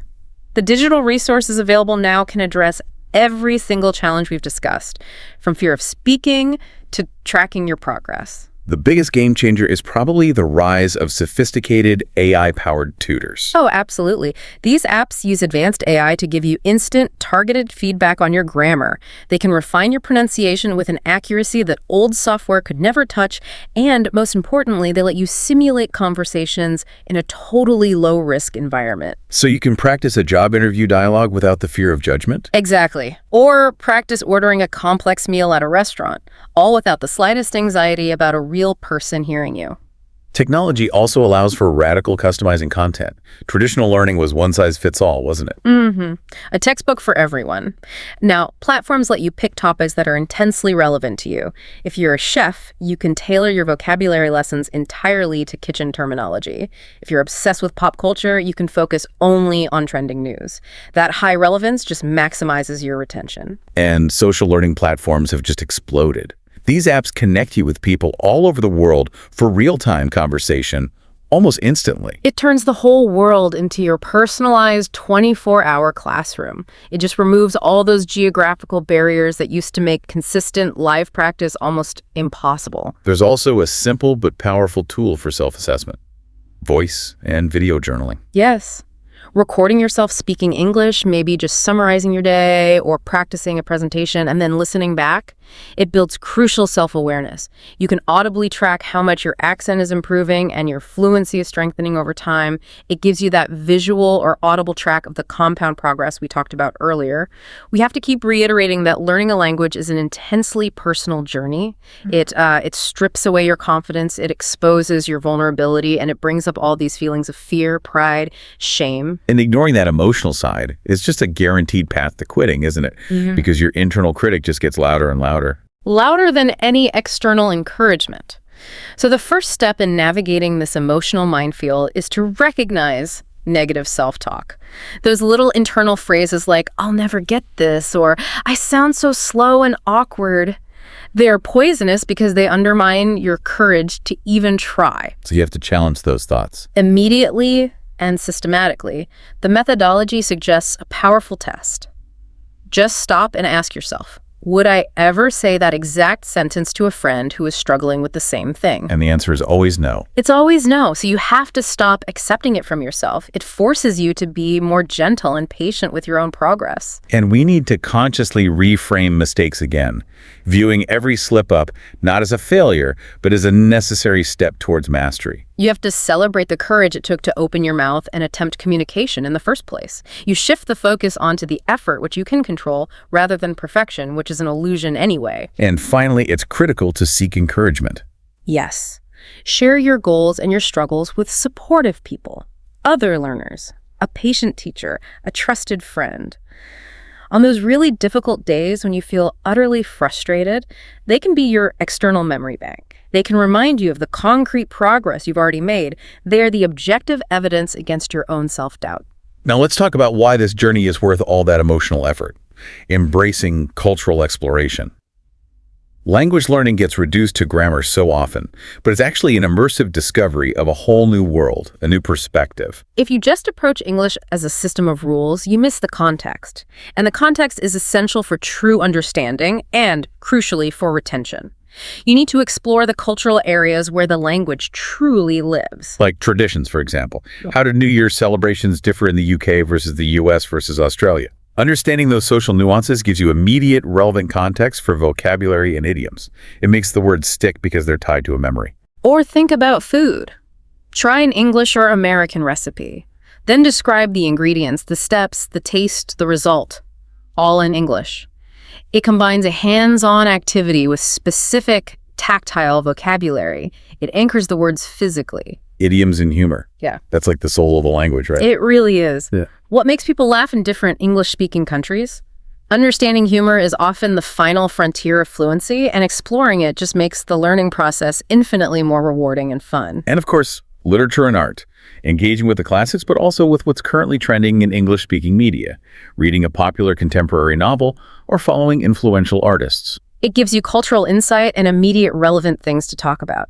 Engaging with the culture provides the richness and really the why for all that sustained effort. To bring all these strategies to life, the source provides some incredibly inspiring case studies. These are concrete examples of ordinary people achieving extraordinary progress. They show that this framework isn't just theoretical, it really works. And these case studies offer such vital validation. They show you don't need some special genetic gift or endless free time to succeed. You just need a clear motive and a consistent, adaptable strategy. Let's start with Deepa's story. Confidence unlocked. Deepa's powerful why was purely professional. She needed English to qualify for a promotion at her company. She started small to fight the overwhelm. Reading news headlines, watching short sitcoms. And writing one short, low-pressure email each day to a fictional address, just for practice. She admitted she made mistakes and felt that shame, but because her efforts were consistent and visible, her supervisor noticed her courage. And her breakthrough wasn't achieving perfect grammar. Not at all. It was the realization that English is about communication, not faultless grammar. By consistently applying those small daily actions, she not only got the promotion, but started confidently leading calls with demanding U.S. clients within a year. She replaced her shame with communication courage. Next up, Miguel's journey. Movies and music as teachers. Miguel was the classic example of someone failing because of the boring methods pitfall. He just hated formal grammar. His powerful why was his passion for English rock music and Hollywood movies. So he completely rejected the traditional textbook methods and made learning playful. He spent hours translating complex song lyrics, studying the rhythm of the delivery, and mimicking his favorite actors. His vocabulary just grew naturally because it was anchored to his passion. Exactly. And that interest-based, fearless learning led him to travel without fear and form friendships all over the world. Miguel proved that if the process is fun, the effort feels negligible. And finally, Aya's leap. Overcoming embarrassment. Aya had a strong formal English education, but was completely crippled by the shame and comparison pitfall. She was terrified of saying or typing the wrong thing in public. So she found her community. She joined a global video game guild. At first, she just read the high-speed chat, too afraid to type anything. But eventually, driven by the desire to coordinate with her team, she started typing. Errors and all. And the community didn't judge her. They didn't. They clarified her meaning and they celebrated her attempts. Her confidence just skyrocketed. It proved to her that the language was a vital connection tool, not a grammar test. She overcame her internal critic through positive peer reinforcement. These stories really show that the shift from burden to adventure, from fear to communication, is absolutely achievable for anyone listening. So, how do we launch this journey right now? The source concludes with a really powerful, simple action template. It's a 7-step framework to launch and sustain your New Year, New Motive journey. This is your personal launch checklist for the year. Okay, step 1. Define your WHY. Write it down right now. Make it honest, personal, and emotionally strong enough to pull you through the tough days. 2. Set a 3-month goal. Choose one specific, realistic, and exciting goal that meets all the SMART criteria. Make it a celebration point on your calendar. 3. Pick your methods. List at least 3 varied, diversified ways to learn. Don't rely on just one. Make sure you have active components like speaking and writing, alongside passive ones like reading and listening. 4. Schedule learning. Slot those regular, short microsessions directly into your calendar. Treat them like non-negotiable appointments. Remember, consistency over volume. 5. Find your community. Join a group, an app, or a class immediately. Get that vital support, that sense of shared struggle and accountability. 6. Track and reward progress. Use a visual tracker to see your consistency chain grow, and plan those small self-rewards for hitting your milestones. And 7. Reflect and recalibrate. Every month, take a moment for an honest assessment. What's working? What needs to be adjusted or swapped out? And celebrate every single win you wrote down in that win journal. So we've reached the end of this deep dive, and the core insight, I think, is really clear. This year is about fundamentally changing your relationship with the language. It's about finding a motive that's powerful enough to sustain your effort when that initial excitement inevitably fades. It's about recognizing that fluency isn't some final destination you arrive at. It's a living mosaic that you build, piece by tiny, consistent piece. You have to fall in love with the process, the effort, the curiosity, the challenge, the small daily progress, not just the distant outcome of fluency. Every small, consistent step you take is an undeniable victory over the inertia that might have stalled you in the past. So what does this all mean for you listening right now? I want you to picture yourself 1 year from now. You chose your powerful why. You built that SMART structure. You embraced your mistakes and you found your tribe. Every single lesson, every awkward misstep, and every successful communication you managed this year has fundamentally changed your cognitive landscape. Wow. You're now reading books, understanding movies, and interacting professionally in a way you couldn't even imagine 12 months ago. The version of yourself you're becoming, word by hard-won word, day by day, is already worth celebrating. The deliberate journey, not the abstract destination, is what defines your breakthrough. Go make this year your English adventure. Welcome back to the deep dive. You know how we do it here. We take the research, the articles, and, well, the core knowledge you need, and we try to distill it into something powerful, something you can actually use. And today, we're doing a deep dive into an area that affects, pretty much everyone learning English, no matter what their level is. Pronunciation. And look, this isn't just about sounding a little bit better. It's really about unlocking a massive level of confidence and clarity. Yeah. So many listeners, they have the vocabulary, they totally get the grammar, but when they actually speak, there's still this barrier. People ask them to repeat themselves, or they just feel like they aren't connecting. Absolutely. And the really exciting hook in the material we analyzed is this one idea. Mastering pronunciation is not an academic puzzle. It's a pure physical skill. Exactly. Think of it less like studying for a test and more like, learning to play an instrument, or maybe mastering a really difficult golf swing. That's a great analogy. If you want to get that true fluency, that feeling of being comfortable in a real conversation, you have to retrain the muscle memory of your mouth. And that's our mission today, to unpack the essential workout routine for your articulators.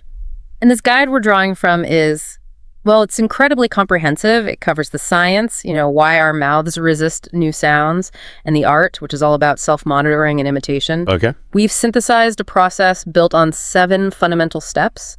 We're going to move from teaching your ear to hear these tiny differences, all the way to detailed physical training drills, and then finally integrating those new movements into your everyday speech for powerful, permanent results. Right. And we're not just going to summarize the steps. We're going to walk through the physical feeling of these movements, give you some practical drills you can do, and explain exactly why these methods are neurologically so effective.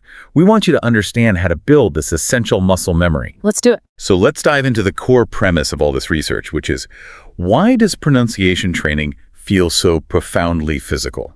Why does your mouth feel so clumsy or resistant when you try to make an English sound that you're not used to, even when your brain knows exactly what you're trying to do? This is where we get into this concept of linguistic muscle memory. Just imagine your mouth, your lips, your tongue.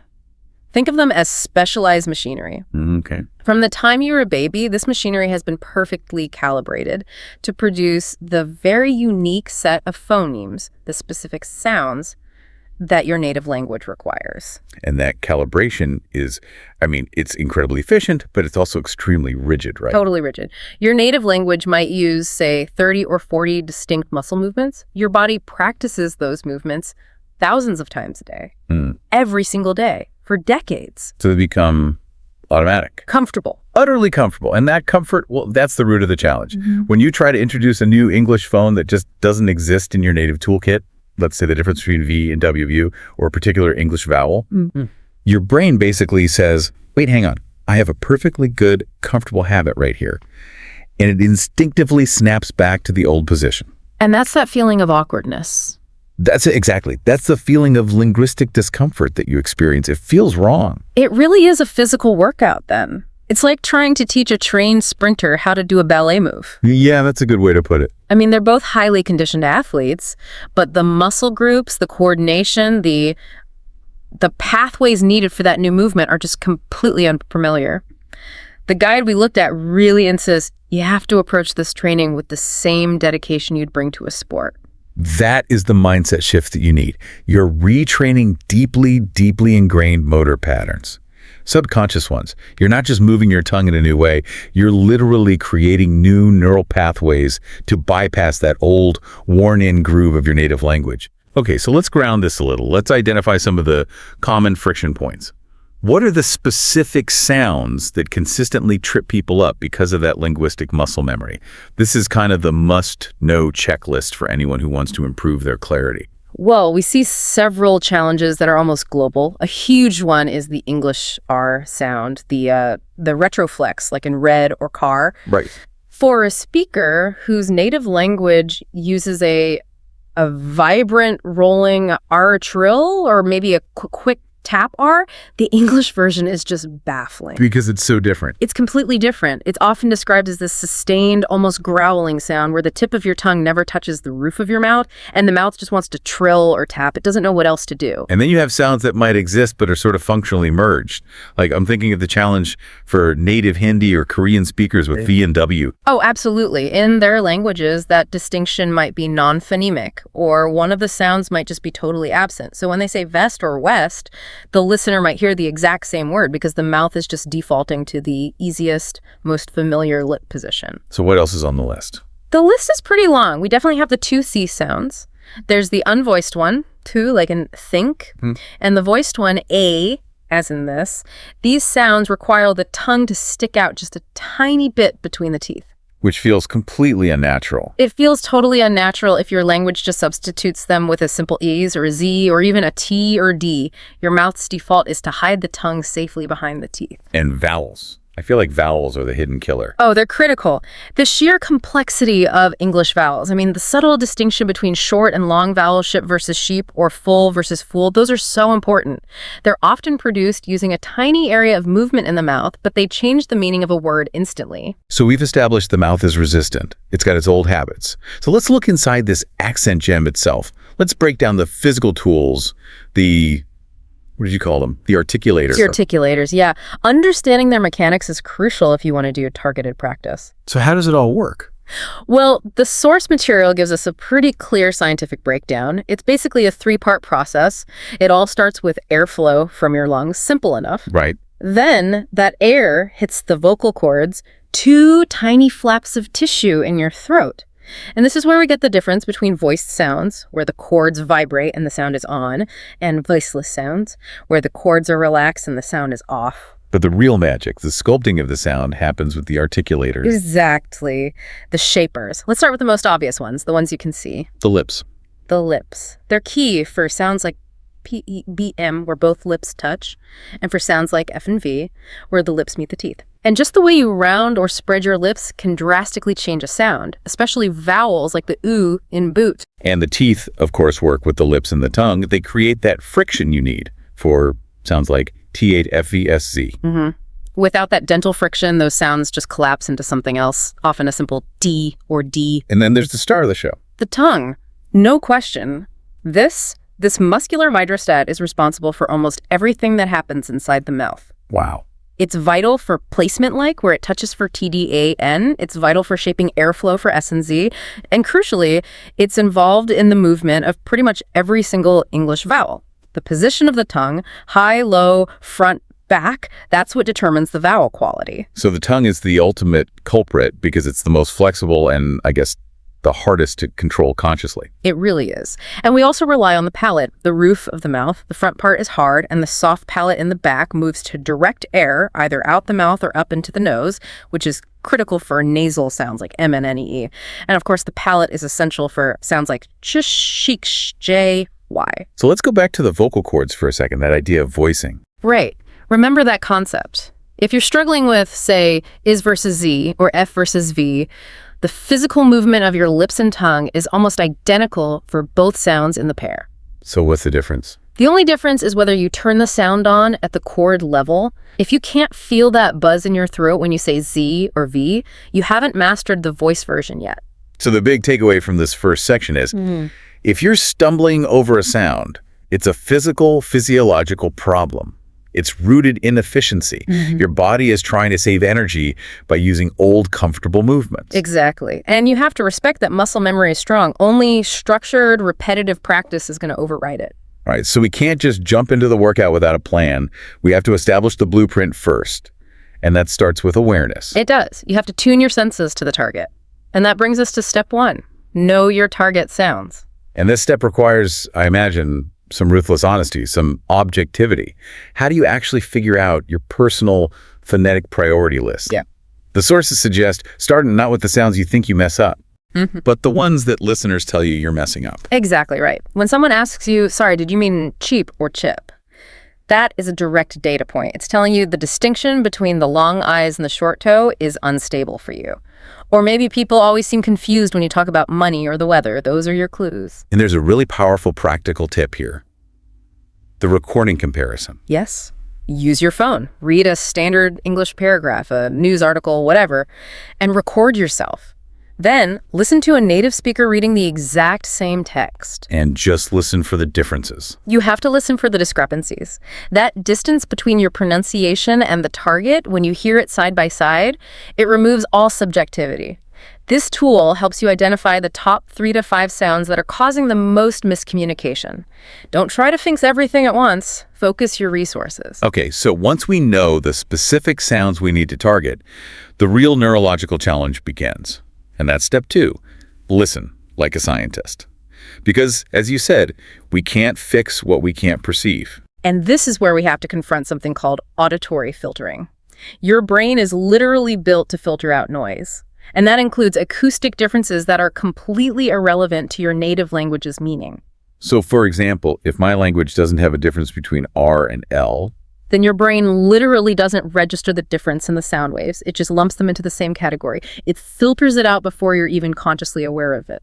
So it's not that I'm deaf to the sound. My brain is just prejudiced. It's incredibly prejudiced. It's using its native wiring as a shortcut. It filters out necessary information because it thinks it's useless. So we have to force the brain to re-register these subtle acoustic cues. How do you do that? How do you defeat the filter? The material suggests some highly targeted training, and the first method is using minimal pairs. Think of these as your acoustic surgical tools. So these are two words that are identical except for that one sound you're trying to master. Exactly, like rice versus lice or bet versus bat.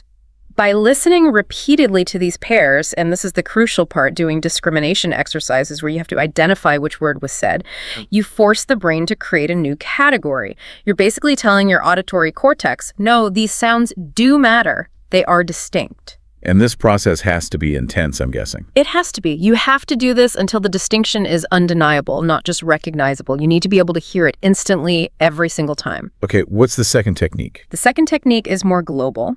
It targets rhythm as well as sounds, and it's called shadowing. It's incredibly challenging, but also incredibly rewarding. Shadowing. So you're like an echo. You're exactly like an echo. You play a recording of a native speaker and you repeat it immediately, almost overlapping them. You're trying to copy the exact acoustic shape of what they're saying. So not the meaning, but the sound. Not the meaning at first, no. You're copying the speed, the intonation, the stress, the specific sounds. You're just trying to match the physical output. And that forces you to process the acoustic information, map it to a physical movement, and then execute that movement in real time. Yes, and it bypasses the analytical part of your brain that gets stuck on grammar and vocabulary. It moves the process directly into the motor system. And there are apps for this now, right? Oh, we are spoiled for choice. Tools like Elsa Speak, Pronunciation, Speechling, they're specifically designed to give you these auditory challenges and provide instant feedback on whether your ear is hearing the right sound or if your mouth is producing it correctly. You have to use the technology to test and retest that awareness. So we've trained the ear. But even with perfectly tuned ears, there's often this huge disconnect between what we hear and what we think our mouth is doing, which brings us to the visual component. Step 3, analyze and mimic mouth movements. Right. You have to become a pronunciation detective. The guide really emphasizes that our internal sense of our articulators, our proprioception, is surprisingly poor. We don't have eyes inside our mouths. Exactly. We think our tongue is in the right position, but often it's off by just a few millimeters, and that's enough to turn a vowel or a consonant into something else entirely. So visual feedback becomes essential. We just stop relying on that internal feeling and start observing reality. And this is where modern media just shines. You can watch close-up tutorials of native speakers articulating your target sounds, and don't just watch passively. Use the slow motion controls. Yes. Use the speed settings on YouTube. Slow the video down to half speed or even quarter speed. Analyze the precise moment the tongue touches the ridge for an L or how far the lips round for an O sound. You're looking for microscopic details. And the mirror is your best friend. Or, even better, your smartphone selfie camera. The selfie camera is your primary coaching tool. Practice the movement in front of the camera, record yourself, and then play your recording side by side with the instructional video. Oof, that direct comparison sounds brutal. It is brutal, but it's incredibly effective. Are your lips rounded enough for a WOE? Is your tongue tip actually coming out for TH? Is your jaw open enough for a deep AH? This visual check instantly highlights the physical discrepancy that your ears alone might miss. You're visually proving to your muscle memory that the old habit is wrong. So this whole phase is about forensic preparation. You identify the sound, you defeat the auditory filter so you can actually hear it, and then you visually map the correct physical movement. Only then can we move to the gym. Precisely. Only once that blueprint is crystal clear can you start the physical training. Okay, now for the gym session itself. This is step 4. Building muscle memory. Awareness is one thing, but repetition is the currency of fluency. We have to turn that conscious effort into an automatic habit. And that requires deliberate, structured physical practice. This is truly the athletic approach to speech. I keep thinking about mastering a guitar chord. You can look at the sheet music, you know exactly where your fingers should go, but until you practice that transition 100 times slowly and then 100 times quickly, your fingers are just going to fumble. It's the same thing. Speech is the same. We're establishing a new motor skill sequence. So the material breaks this physical training into 3 critical sequential stages. And the most important piece of advice at the beginning, the one a lot of learners skip, is isolate the phoneme first. Do not start with full words. Yes, this is so important. Why? Why is starting with the full word so detrimental? Because the environment of a full word is just too complex. When you try to say a word like thank you, your brain is worried about rhythm and grammar and vocabulary. And it will immediately pull your tongue back to the old, comfortable cheap position instead of the new position. So you have to practice the new sound in a vacuum. In a vacuum. Yeah. You have to establish its independence first. Let's use the decal example of the eat sound, which is a perfect illustration for this isolation phase. We've got the unvoiced E in think and the voiced E in this. Okay, so to master the sound in isolation first, the placement has to be perfect. You have to train your tongue tip to just gently protrude between your upper and lower teeth. You're not biting it, just lightly touching both sets of teeth. And for the unvoiced teeth, the think sound. Once the tongue is placed correctly, you just blow air softly over the top of your tongue and out past your teeth. You should feel a smooth, continuous stream of air, almost like a quiet hiss, and absolutely no vibration in your throat. Just practice that 10 times in a row. Nothing but tongue placement and airflow. Okay. Now for the voiced one, the E sound. The physical placement of the tongue is identical. The only thing that changes is you activate your vocal cords. So put your hand on your neck and try to sustain the sound. You should feel a distinct, strong buzz. If there's a no buzz, you're making a us or maybe even a D. And the advice here is crucial. You have to over-articulate during practice. You have to. Make the movement big, slow, and dramatic. I know it might sound ridiculous and it will feel clumsy at first, but that exaggeration forces the new muscle movement to be registered by the brain. It makes the sound feel much more natural when you eventually reduce it down to conversational speed. Okay, so once you can consistently make the isolated sound, you move to stage B syllable drills. Right. This is the transition phase. You introduce a vowel, which forces the tongue to navigate into the new sound and then back out again without defaulting to the old habit. So you're just pairing the with all the major English vowels. The. Mm-hmm. These are your scales on the piano. If you can move from a vowel position into the position and back, you're building flexibility. And you start slow. You start these drills very slowly, make sure the placement is perfect before the vowel even hits. Then gradually you increase the speed. And if you start tripping up, slow down immediately. Speed is the enemy of accuracy in this stage. And then finally we get to stage C word and sentence practice. Only now, only when that muscle memory is partially formed, do we put the sound into context. And this is where you use those really complex practice sentences, the tongue twisters. Tongue twisters are invaluable. They force rapid, precise transitions under high-speed pressure. So the examples the sources give are perfect for this. They force the placement over and over. 33 thirsty thieves thought about the thick thorn. Or whether the weather is warm, whether the weather is hot, we have to weather the weather, whether we like it or not. Right. And that kind of rapid repetition where the "the" is right next to a T or a S, it forces your articulators to make the distinction precisely. And remember the core rule, exaggerate the difficult sound in practice. Clarity always comes before speed. The speed will come automatically once that motor pathway is deeply grooved in. We've established the workout structure. Now let's talk about maximizing it, using sensory and tactile feedback. This is step 5, using physical feedback methods. These are tricks that speed up learning by giving your body tangible proof of correct placement. Mm-hmm. These methods turn learning into a multisensory experience. The first one is the airflow check. This is essential for distinguishing sounds that are acoustically similar but physically different because of breath. Like the difference between the P in pin versus the P in spin. Exactly. The P in pin is aspirated. It has a burst of air. You can confirm this instantly by holding your hand or even a small piece of paper in front of your mouth. When you say pin, that paper should move a lot. But when you say spin, it shouldn't.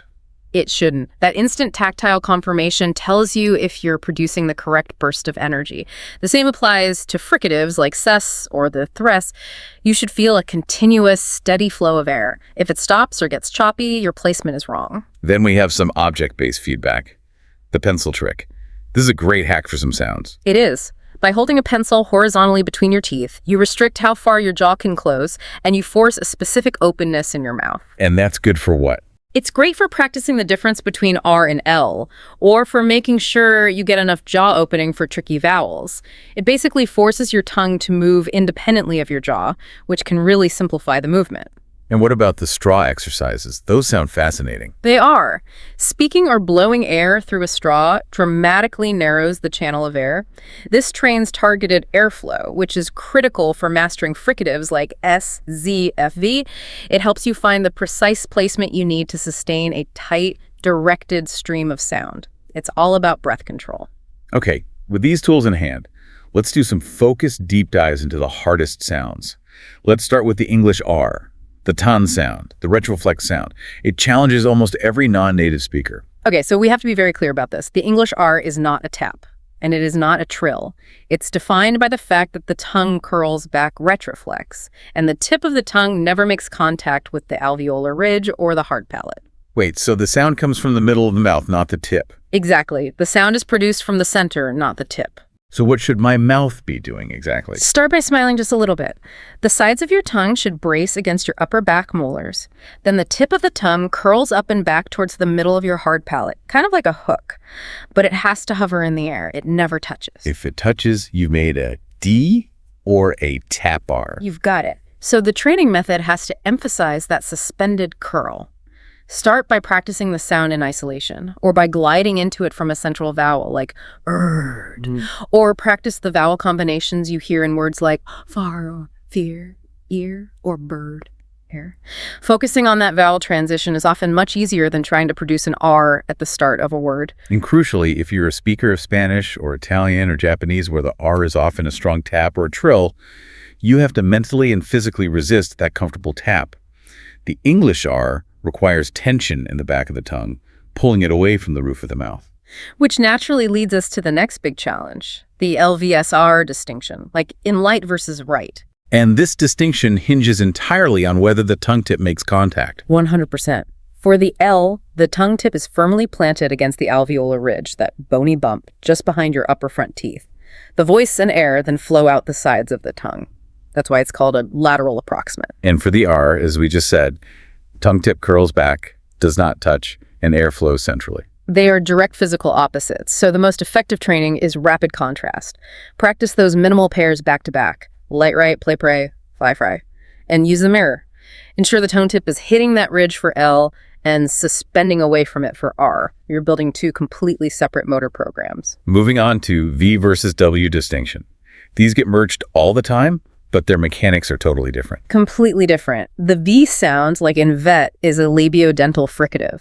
Your top teeth have to gently touch the inner side of your bottom lip, and it's voiced. You have to feel the buzz from the vocal cords. And if you skip that teeth-to-lip contact, you get a B or a W, whereas the W sound, like in wet, is bilabial. There's no teeth contact at all. Your lips are rounded and protruded, almost like you're about to whistle. It's an easy, gliding sound. Minimal tension. So the drill here is just contrasting those physical movements, alternating between vat wet, vine wine, very wary. Exactly. You're forcing your mouth to transition from the teeth to lip movement to the rounded forward lip movement. That physical contrast is what accelerates the separation of the two habits. Finally, we had to spend some serious time on vowel clarity. You said English has a ton of vowels, and many are just subtly different. This causes huge comprehension issues. It's a minefield. The classic pair is the short inch and ship versus the long S and sheep. This is all about tongue tension and duration, right? It is. For the short vowel, the two, your mouth is slightly relaxed and open. The tongue is relatively high in front, but the key is that it's a clipped, quick sound. Think of it as a relaxed I. And for the long vowel, the S and sheep or heat. Your mouth is wider, the corners of your lips are spread almost into a smile, and your tongue is held higher and further forward with more tension. And crucially, the sound is sustained. You hold it a little longer. So the practice is just using maximum contrast. Maximum contrast. Hold the long vowel for an extra second, and take the short vowel quick and relaxed. Hit versus heat. Full versus fool. The vowel system in English is incredibly complex, and mastering these minimal pairs often requires that kind of intense auditory and physical precision. Okay, we've built the skills in isolation. Now we need to stop treating our mouth like a lab experiment and start integrating these movements into fluent, spontaneous speech. And this requires structure. It does. That structure comes through a very specific daily routine. You need to cement those awkward conscious movements into seamless unconscious habits. And consistency here is far, far more important than intensity. So let's look at the sample routine. It should take, what, 10, 15 focused minutes a day? No more than that. And it starts critically with a physical warm-up. Like stretching before a workout. Exactly like that. You have to prepare the articulators, gently stretching the jaw, the lips, the tongue, yawning big, making wide smiles, exaggerated chewing movements. These things increase muscle flexibility and bring awareness to the area before you start the difficult work. Okay, so after the warm-up, we jump back to isolation. Yep. Isolate the target sound 10 times, perfect form. Follow that by combining the sound with a variety of vowels 10 times the th. And then into words. Then you incorporate the sound into 10 target words, choosing words where the sound is at the start, middle, and end. Then move to simple phrases or short repetitive sentences. And finally, a cool down. Maybe a gentle hum or some slow reading just to relax the tension you created during the drill. This all sounds like a lot of work. Yeah. And that brings us to step 6, persistence through play. If this process feels like a chore, you won't stick with it, and the muscle memory will just atrophy. The sources are totally clear on this. Persistence is the single greatest predictor of success. And because the work is slow and repetitive, you have to gamify it. You have to inject some fun to maintain motivation and reduce the anxiety that often comes with this kind of focused work. So what are the fun ways to maintain that persistence? Well, tongue twisters are your best friend. They force precision at speed.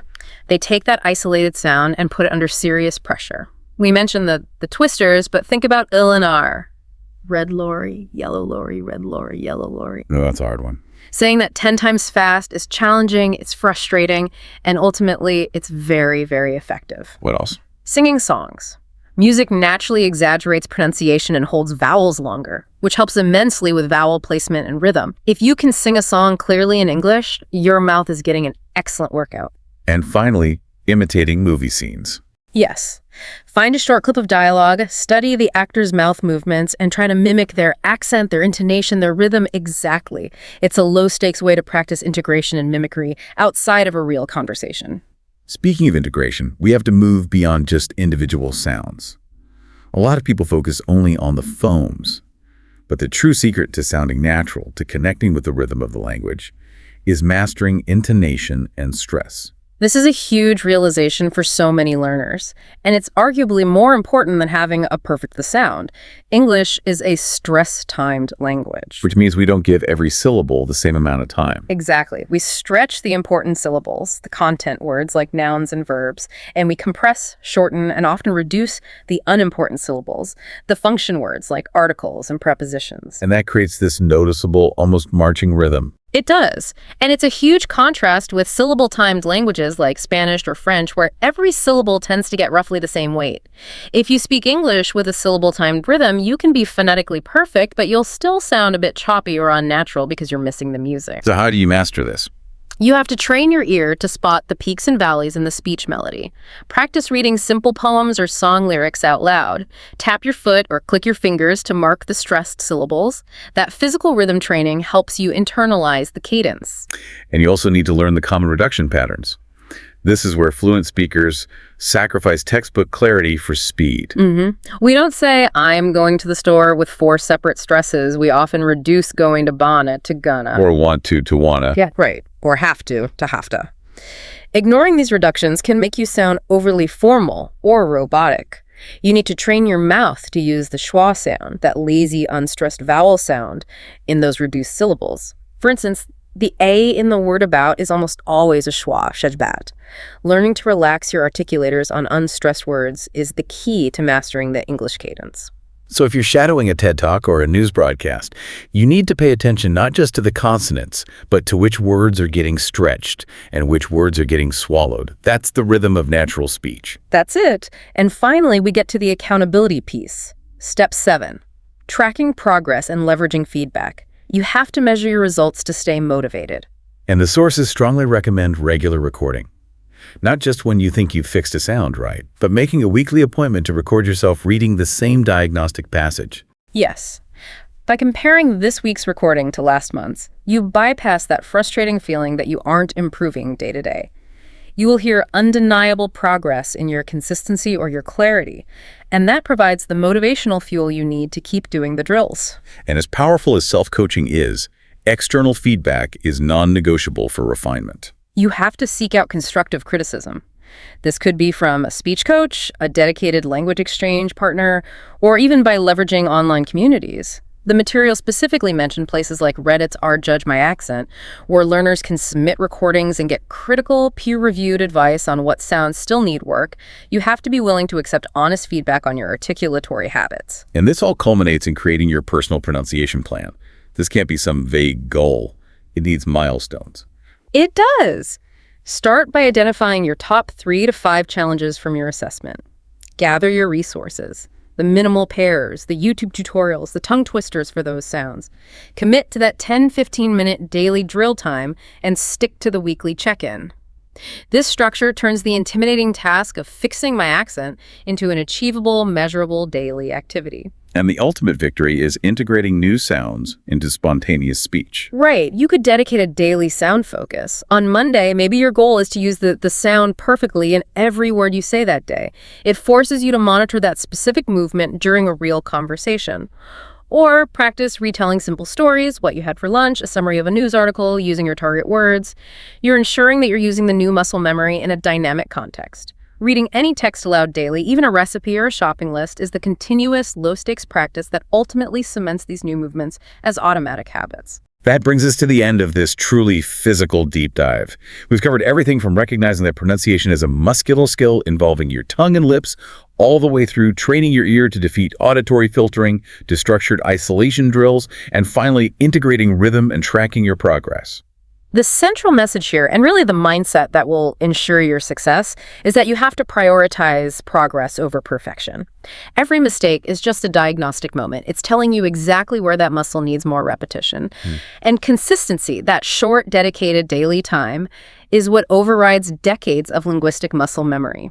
Confidence is simply clear communication in action. That's a great distillation of the key insights. It makes the challenge feel less intimidating and more like a solvable physical puzzle. And that leads to our final provocative thought for you, the listener. We've focused a lot on the mechanics of sound, but the sources subtly hint that mastering a new accent is also a psychological shift.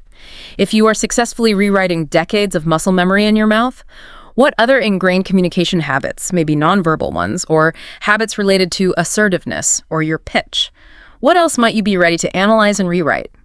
Consider which daily ritual, reading the news, listening to a favorite album, preparing a recipe. Which one can you transform into your dedicated 10-minute pronunciation workout starting tomorrow? The transformation begins when the drills start. Get practicing and let your confidence shine through. Thank you for joining us for this deep dive. We'll see you next time. Welcome back to the deep dive. This is the place where we take these complex piles of information, the articles, the research, the big ideas, and we try to distill them down into something crystallized, something you can actually use. Our mission is always to give you, the learner, a kind of shortcut to a much deeper understanding. And today, we are tackling what might be the most fundamental deep dive we've ever done. It's an exploration of your own internal landscape. Specifically, the nature of thought itself. We're looking at that persistent internal narrator. That voice. The one that runs the play-by-play of your day, that describes your surroundings, that, calculates risk or argues with people who aren't even in the room. Right. We all have it. We all rely on this inner monologue. Yeah. And it really feels like the engine of consciousness, doesn't it? The constant soundtrack to our existence. It does. But here is the critical insight we pulled from all our sources, and it's a bit of a bombshell. Yeah. What if that constant linguistic process, which is, undeniably useful for communication and for structure, what if it's actually a profound constraint? A constraint on what? On your raw, nonverbal mental power. What if that voice is actually limiting your thought to these linear language-based tracks, and in doing so, it's dramatically slowing you down? Wow. Okay. So if we're constantly forcing our thinking into the format of sentences, like subject, verb, object. Precisely. You're inherently limiting your total capacity to the speed and, the grammatical architecture of whatever language you speak. But the mind is capable of so much more. So much more. It can operate in dimensions that are far richer than the 2 dimensions of a sentence on a page. And our sources suggest that a fundamental transformative shift is possible. And not just possible, but maybe even necessary for navigating the complexity of the modern world. Highly necessary. So that's the mission statement for this entire deep dive. We want to guide you through that shift, moving away from that linear sentence-based thinking. And toward conceptual, idea-based thinking. The goal is to harness the full nonverbal horsepower of your mind, allowing you to build these abstract, flexible, nonverbal constellations of meaning. I like that. Constellations of meaning. It's about liberating your core intelligence then. That's the framing. When you master the shift, words stop being the limit of your meaning. Instead, thinking in ideas allows words to simply flow from that meaning. The rich conceptual pattern dictates the expression, not the other way around. The grammar doesn't dictate the concept. Okay, let's unpack this because this is a huge idea. We need to define the territory we're exploring. Let's start by looking at these two modes of thought. Good idea. So first up, sentential thinking. We can call it the double-edged sword. Right. And look, we have to start by acknowledging language is essential. We are not advocating for abandoning speech or your internal narrative. That would be absurd. Of course not. Our sources call it our bridge to civilization, and that feels absolutely correct. It is. It enables sophisticated shared learning. It lets us relate complex information.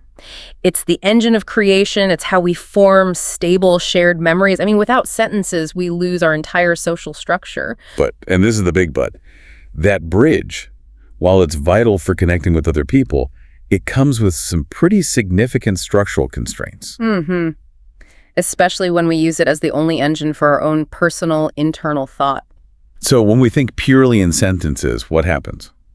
Well, the process inherently has to follow the grammar and structure of a specific language. Which means if you're an English speaker, your thoughts are literally bound by subject-verb-object rules, even if the concept you're grasping doesn't naturally fit that structure at all. Exactly. And if you happen to be bilingual, you might even notice a slight shift in your thought structure depending on which language you're using internally. Which proves the point. The language itself is imposing a framework on the thought. It is. And probably the single most limiting factor of this internal narration is just how linear it is. One thing after another. One thing after another. A sentence has to proceed strictly, one clause, then the next thought. You can't say the beginning, the middle, and the end of a complex idea all at the same instant. Right. Even when we try to express complex parallel concepts, we're forced to. Serialize them. We use words like and, but, or while to force a sequence onto ideas that are actually happening at the same time. Yes, and that strictly linear track, while it's great for communicating, it really favors verbal fluency. You get very fast at communicating what you already know. But it sacrifices depth. It often sacrifices visual or emotional or conceptual depth, the sheer interconnected complexity of a system, or the richness of a nuanced emotion. It often gets flattened into a single, straightforward verbal statement. Why? Because that's all the linear nature of a sentence allows for in any given second. And this brings us right to the downside of having that constant narrator running the show. The first major constraint is just sheer slowness. Slowness. Your ideas can only proceed as fast as that internal narrator can literally speak them. Think about how fast you can read a paragraph out loud. That's your mental speed limit. Wait, I'm really chewing on that.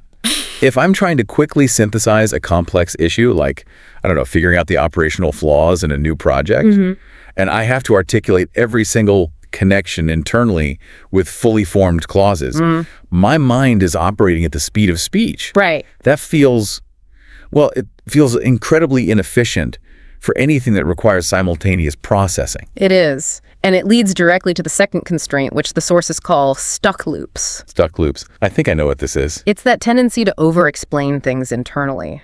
We get stuck in what one source called the tyranny of phrasing. Ah, yes. We repeat the same internal argument, trying to find the perfect word or the perfect explanation instead of just moving on to the next conceptual leap. Can you give us a concrete example so the listener can really recognize it in themselves? Oh, absolutely. Imagine you need to send a difficult email to a client. The loop starts, right? Okay, I should call client X. But if I call, what if they say Y? Then I should say Z, but I need to make sure I don't sound aggressive. No, maybe I should email first. But what if the email is misinterpreted? And then I have to spend 3 paragraphs clarifying. Your narrator is now trapped, just endlessly perfecting the script, delaying the actual action. Why?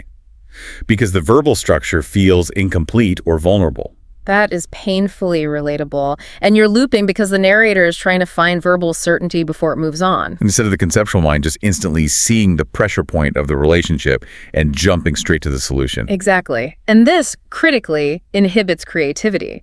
Creative breakthroughs rely on making non-obvious, often messy connections between, disparate data points. But if every thought has to be grammatically sound and logically sequenced in a sentence, we filter out all the ambiguity and strangeness required for truly out-of-the-box thinking. The moment we force an emerging idea into a sentence, we give it a structure, a kind of premature rigidity that might not accurately reflect its multidimensional reality at all. Okay, so if that's sentential thinking, the stream of words, the single line of text, what is the alternative? What is conceptual thinking? How do we even define this non-verbal mode? The contrast is it's dynamic, and it's profoundly nonverbal. In this mode, thought doesn't occur as a line of text. It's more like a dynamic interplay of images, feelings, spatial structures, immediate connections. Unresolved questions, potential answers. All of it. It's a vast, multidimensional map or diagram that is constantly shifting and reorganizing in real time. So ideas exist in the mind as these clusters, or as you said before, constellations of meaning. And they're not tied to any specific language. Fundamentally untied. So if I'm thinking conceptually about, say, the physics of wave mechanics, how energy propagates and oscillates, that underlying conceptual structure is the same whether I speak English or Japanese or communicate purely through gestures. That's a perfect definition. The concept is the essence, independent of its linguistic packaging. The source material calls them meaning clusters or tangled webs of insight. They're pure meaning, ready to be translated, but not yet translated into verbal form. They're the blueprint. And this perfectly explains the classic aha moment. We've all been there, right? You're struggling to articulate an intuition or sudden leap of understanding.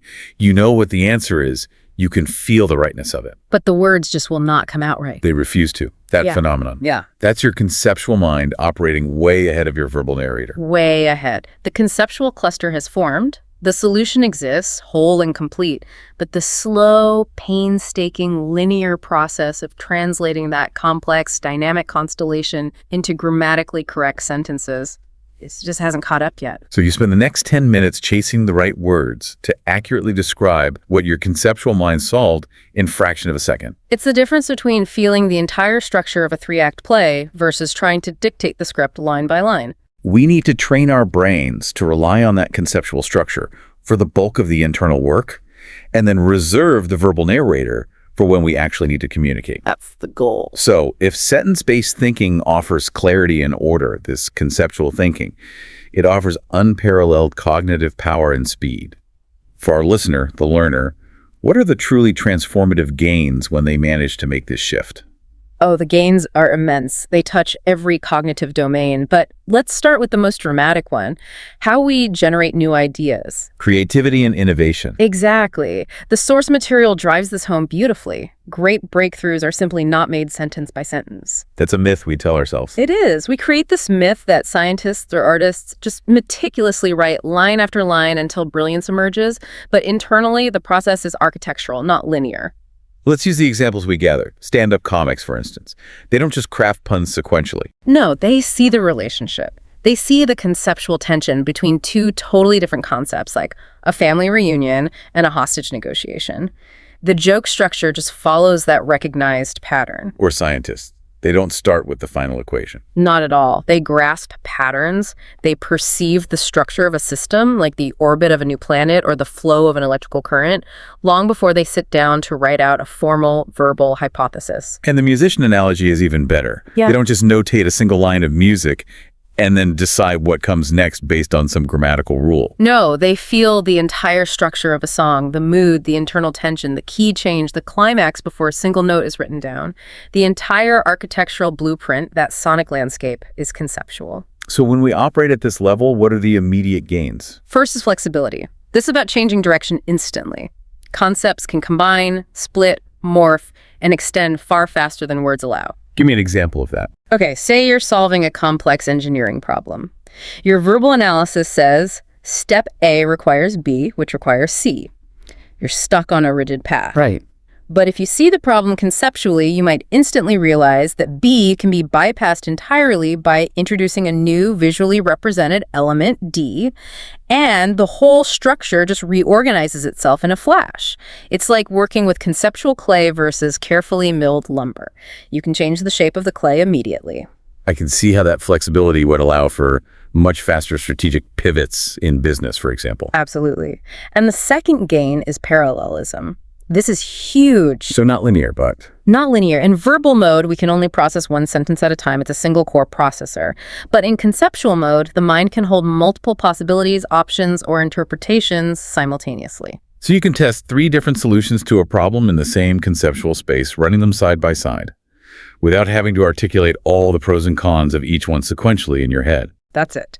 So while the narrator is busy debating solution A versus solution B, the conceptual mind has already mentally modeled the outcomes of A, B, and C, and the interaction effects between them, long before the first sentence is even complete. And the third gain you mentioned. Richness.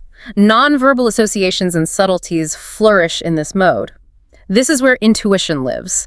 It's where that deep contextual knowledge gets integrated. Okay, explain that. If I describe a business challenge in words, I get a clear, defined, rational outline. If I think about that same challenge conceptually, I get the facts, plus the feelings, the unarticulated political tensions, the subtle market moods that words often struggle to capture or even acknowledge. This moves beyond just creativity to cognitive management, right? Yeah. This is where it gets really interesting on a practical level, because conceptual thinking is just more efficient for storage and retrieval. It is the ultimate data compression strategy for your brain. Storing a concept is highly efficient. It often just requires a visual anchor, a core feeling, or a primary connection. And that conceptual nugget is way more compact. Far more compact. It takes up less precious mental bandwidth than the hundreds of words that would be needed to fully explain it later. I like to think of it as the difference between a multi-page PDF document detailing a project and a simple evocative icon on your desktop that represents that project. That's a great metaphor. The icon holds the idea of the document. You can pull up the full text when you need it, but the icon itself takes up almost no cognitive space in your working memory. We're trying to compress that high-fidelity meaning into these low-bandwidth structures. And our sources reinforce this by pointing to how our brains already handle episodic memory, the memory of specific events. We don't store them as text transcripts. Never. We store them as these nuggets of experience, a mix of sensations, emotions, key visuals, a spatial layout. It is a purely conceptual storage mechanism, which proves the brain already defaults to this incredible compression technique. So when I remember my first day of college, I don't recall the exact sentences I thought. No, you recall the specific colors, the feeling of the heavy backpack, the sound of the bell? And the words are just the descriptive overlay I use later to share that experience with someone. Exactly. We're just trying to make all of our active thinking leverage that same level of compression, freeing up the working memory that our verbal narrator usually monopolizes. And this leads to better problem solving. We talked about the suffocating linearity of sentences. The moment you break free from those verbal rails, you gain incredible agility. And that agility is non-negotiable for navigating modern complexity. When you're not tied to the rails of phrasing, you can jump laterally between subjects. You can spot an analogy between a biological system, like predator-prey dynamics, and a business model. Like the relationship between a platform and its independent sellers. Right. And why can you do that? Because you're seeing the fundamental shapes and structures, the cyclical patterns, the flow of resources, the points of friction, not just the technical vocabulary of one specific domain. And it facilitates the instant reframing of problems. If you describe a corporate challenge entirely in sentences, the structure of those sentences often dictates and limits the solution space. You're locked into the terms you initially used. But if you perceive the problem as a dynamic visual shape, say a central node that is just overwhelmed by too many input arrows, you can mentally rotate that shape, viewing it from angles that the verbal description simply prohibited. And you see that the solution isn't adding more resources to the node, it's distributing the input arrows to a secondary node. That is an architectural insight, not a verbal one. This capacity to perceive hidden structures, the invisible scaffolding behind the data, is what makes this so powerful for complex modern work, for learning, for teaching. In fields like data science, where visualization is king, or organizational management, success is often about recognizing the deep structure of the system, the conceptual flow, not just meticulously following procedures defined in text. So if I'm a consultant, instead of writing an 8-page report detailing why the sales team is failing, I draw a map. The sales team is a funnel, and I can see the friction point visually represented as a narrowing bottleneck at step 3. And the solution becomes obvious immediately, because you've abstracted all that verbal chaos into a simple conceptual model. That is the power we are aiming to unlock. Absolutely. All right, this sounds like the cognitive equivalent of unlocking the speed governor on a high-performance engine. Yeah. But how do we actually do it? I mean, most of us have decades of ingrained practice running that internal narrator as our default OS.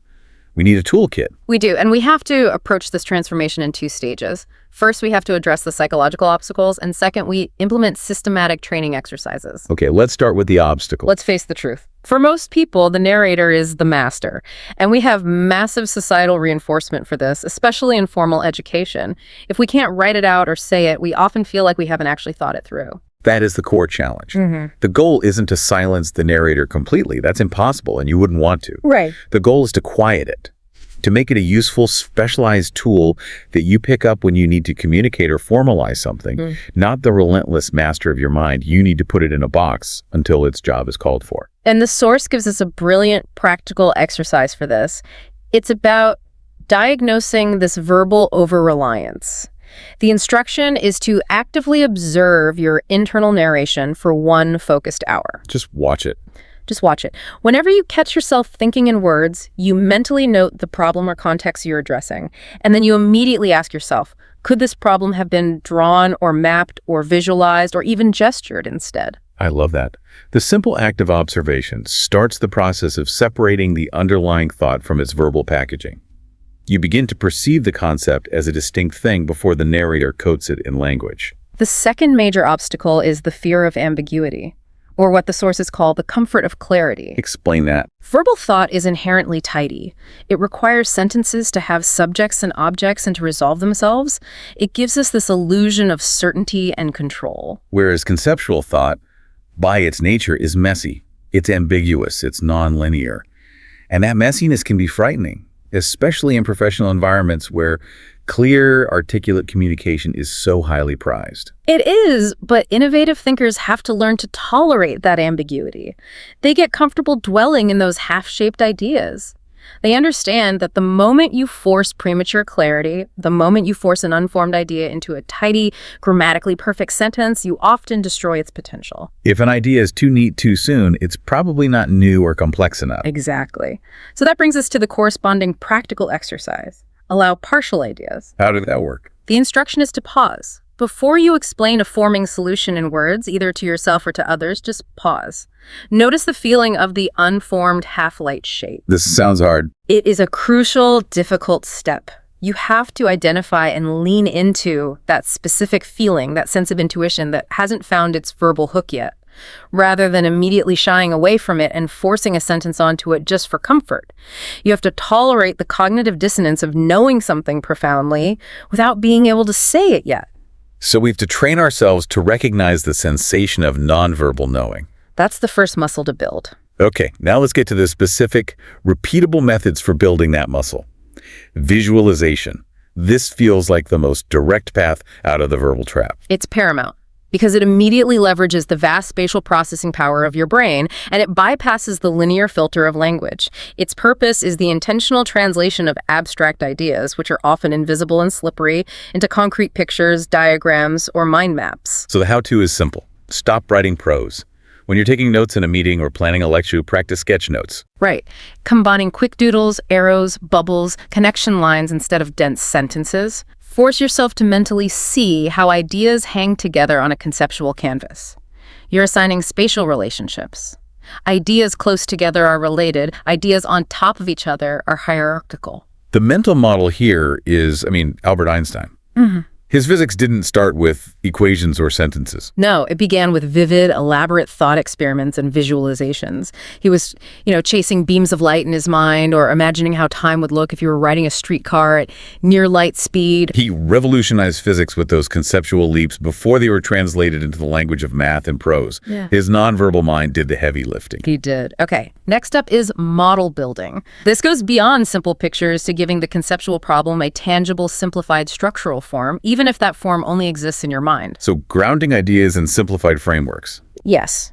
It's often easier and faster to think of a complex process, like a supply chain or a government policy, as a machine or a web or a pulley system or a flow chart, rather than a dense policy document. These models provide immediate, intuitive clarity about flow and friction. So how do we apply this? When negotiating a business deal, instead of just listing the terms, we build a little mental machine. You could visualize a balanced scale of exchange where every concession and every gain is a shift in weight. Or for writers working on a complex novel, they could see the story not as a linear plot, but as a branching tree where character choices constantly multiply and create new pathways. The key tip here, the constant prompt we should use, is simple but exceptionally effective. What is the shape of this problem? I like that. If you force yourself to answer that question without using words, is it a tight knot, a spiraling ascent, a repeating loop, or a fragile tower? You are instantly shifting into the conceptual mode. Okay, moving on to metaphorical anchoring. This feels like the most elegant bridge, linking that deep conceptual structure to eventual evocative communication. Metaphors are the ultimate conceptual shortcut. Their purpose is to bridge the gap between the known and the new, clustering multiple meanings elegantly and compactly. A good metaphor is a whole conceptual idea compressed into a single memorable image. So for every new topic you learn or challenge you face, you should try to anchor it to a vivid metaphor. Right. If you're assessing a new business opportunity, is it a seed, something small that needs cultivation and time? Is it a bridge connecting to existing stable markets? Or is it a mirror reflecting internal organizational problems back at you? And when you teach or explain concepts to others, you should start with those images or analogies before you translate them into verbal explanations. You have to. It primes the listener's conceptual mind first, ensuring the core idea lands hard and fast. I mean, think of how many great intellectual leaps started as metaphors. Darwin's powerful tree of life for evolution, or Freud's iceberg of consciousness. They're instantly evocative. They're conceptual shorthand that conveys the entire system in one go. Precisely. Now, we've stressed that the mind is multidimensional, and we're not purely rational beings. So the next training exercise, sensory and emotional integration, feels vital for holistic thought. It's so important. The purpose here is acknowledging that not all insights are logical. Often, that gut feeling leads you to profound nonverbal insights that words simply can't find or describe. This taps into the deep evolutionary parts of our cognition that assess threat, safety, and potential.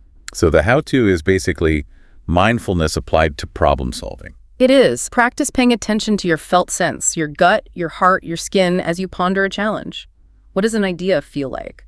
If you feel tension in your stomach or a tightening in your chest when you're reviewing a contract, that is a conceptual insight signaling dissonance. And it needs attention before your rational mind formalizes a thought into a neat sentence dismissing the worry. Exactly. When you're solving problems, step back and let these physical sensations guide your approach. Do you feel stuck, excited, energized, or bored?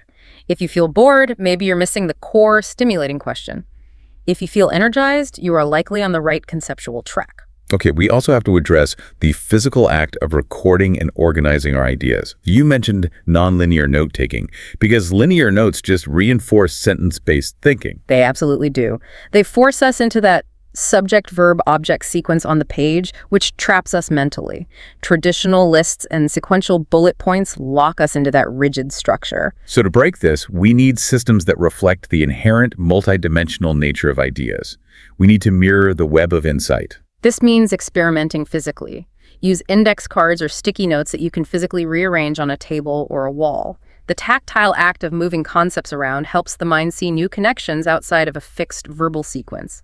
It forces a spatial relationship. And digitally. Digitally, you can use canvases like Miro or Milanote, or even drawing apps that let you pin, group, and scatter snippets and sketches freely. And critically, we're seeing a rise in software like Notion or Obsidian, which use a graph view. Ah, right. It literally shows your concepts as nodes and connection lines. Which explicitly encourages a web or network organization rather than a fixed list. It forces you to see relationships first, not just sequential points. Finally, we need to create space for the ideas to emerge naturally. Silence and pauses. This sounds so simple, but it might be the hardest habit to adopt in our hyper-connected world. It is, but the purpose of silence is essential. It's allowing ideas to bubble up naturally without the immediate pressure to turn them into narration. The constant internal chatter suppresses the emergence of conceptual thought because the narrator is constantly filling the void. So engage in quiet, meditative activities. Gardening, long walks, shower time. Places where the mind is occupied but not verbally taxed. The conscious mind disengages, allowing the deeper conceptual mind to surface insights without immediate censorship or translation. And critically, when you're working through a problem, actively resist the urge to phrase it for a few minutes. Don't write the problem down immediately. Sit with the complexity and observe what shape emerges before you formalize a single sentence. That pause, that tolerance for ambiguity is where the conceptual work begins. And where the major leaps happen. That's right. Okay, so this is a cognitive superpower, and it's most potent when we apply it to complex, high-stakes, real-world scenarios. Let's look at the practical payoff across different domains for you, the learner. Let's start with creative work. For writers and artists, applying this transforms the creative starting point, instead of staring at a blank page waiting for the first sentence. You should begin with sketches, mood boards, or piles of evocative images. That's the conceptual raw material. Let those artifacts marinate. Allow the visual and emotional content to accumulate until idea structures form. The story's mood, the character arc's conceptual shape, the artistic tension, these elements form nonverbally first. And only then do you translate that solid chunk of conceptual understanding into sentences, songs, or stories. The structure is built before the words ever arrive. For designers and engineers, this means stepping away from the detailed functional requirement list early on. They should map out the system architecture, the workflow, or the data relations using blocks and drawing apps. Or even physical mock-ups. Right, before writing out those functional requirements. Conceptual flow precedes functional language because it tests the fundamental viability of the idea. It's the difference between building a house by listing all the materials first, a purely verbal task, and drawing the blueprint, seeing the space, and understanding the flow of movement. One is functional, the other is architectural and conceptual. And only the second one prevents fundamental structural mistakes. Well said. Now, in business and strategy, this conceptual shift is critical. When you're considering the path forward, don't focus only on quarterly goals listed sequentially. Instead, seek the big shape, the structural analogy of your business. Because strategy is all about conceptual geometry. Is your business structured like a hub centralized control, like a classic corporation? Or a chain linear supply, like a manufacturing line. Or maybe a star many spokes connected to one core figure. Or a mesh networked and flat, like a decentralized cooperative. Or even an ecosystem relying on external partners and nutrient flow. Seeing the business as a conceptual shape informs every strategic move far more efficiently than reading pages of market research. For example, if you realize your chain business trying to operate like a mesh, you instantly see the structural conflict. You see where the friction originates? It's a problem of geometry, not personnel. It's about rapid pattern recognition and structural alignment. And in negotiation, the shift is from reviewing terms line by line, the linear method, to focusing on seeing leverage and conceptual flow. Where's the pressure point? Where's the mutual gain? These are conceptual dynamics, a shift in weights on a balance scale, not just textual points to argue over. You're modeling the negotiation as a dynamic system, not just reading a pre-written script. And this might be the most powerful application in relationships and leadership. It gives you an interpersonal superpower. How so? It means moving beyond merely processing the sentences people say and being able to listen behind their words for the unspoken meanings, the underlying emotional needs. Because words often fail people, or they use them to mask their true intentions, either consciously or unconsciously. Exactly. Great leaders and effective communicators don't just process the sentences they hear. They assess the tone, the body language, the context. They grasp the core conceptual need that is unspoken. This is a core managerial superpower, perceiving the nonverbal truth. And it changes how you assess team health. Instead of just reviewing formal statements and quarterly requests, you reflect on team dynamics as a dynamic field with energy patterns and flow. Where is the enthusiasm pooling? Where is energy being blocked or resisted? That is a conceptual, nonverbal analysis of the human system that is often far more revealing than an employee survey. So you're seeing the organizational chart not as a static hierarchy of titles, but as a living, breathing network of influences and relationships. And this conceptual view allows for much more subtle and timely interventions. You might realize the team's conceptual shape is an hourglass, a central, narrow neck that bottlenecks all information flow, even if the official org chart shows a flat structure. And finally, in learning and teaching. If we were often trained out of conceptual thinking in traditional school, Forced to produce essays and sequential answers. we need to intentionally bring it back into the learning process. Absolutely. When you're learning new concepts, you have to encourage yourself to draw, to act out, to build quick models for ideas before you write expensive summaries. If you're learning about macroeconomics, don't just read the definitions. Draw the invisible forces acting on the market as literal arrows and springs and weights to understand the dynamic system. And when teaching others, use those powerful tools we discussed. Metaphors, mind maps, concept clouds move beyond relying solely on prose or lectures. Start the lesson with a strong, memorable image or a physical model that captures the entire conceptual scope, and then use sentences to fill in the necessary detail. This dual approach ensures the concept is anchored spatially and emotionally conceptually before it's pinned down linguistically. It maximizes retention and makes the knowledge immediately applicable in new contexts. Exactly. Okay, let's ground all this practice in some hard science. Because this isn't just about good vibes or creative exercises. This is about intentionally aligning our cognitive strategy with the brain's native, powerful architecture. It is, and psychologists and neuroscientists have long identified a clear functional distinction between two primary types of thought.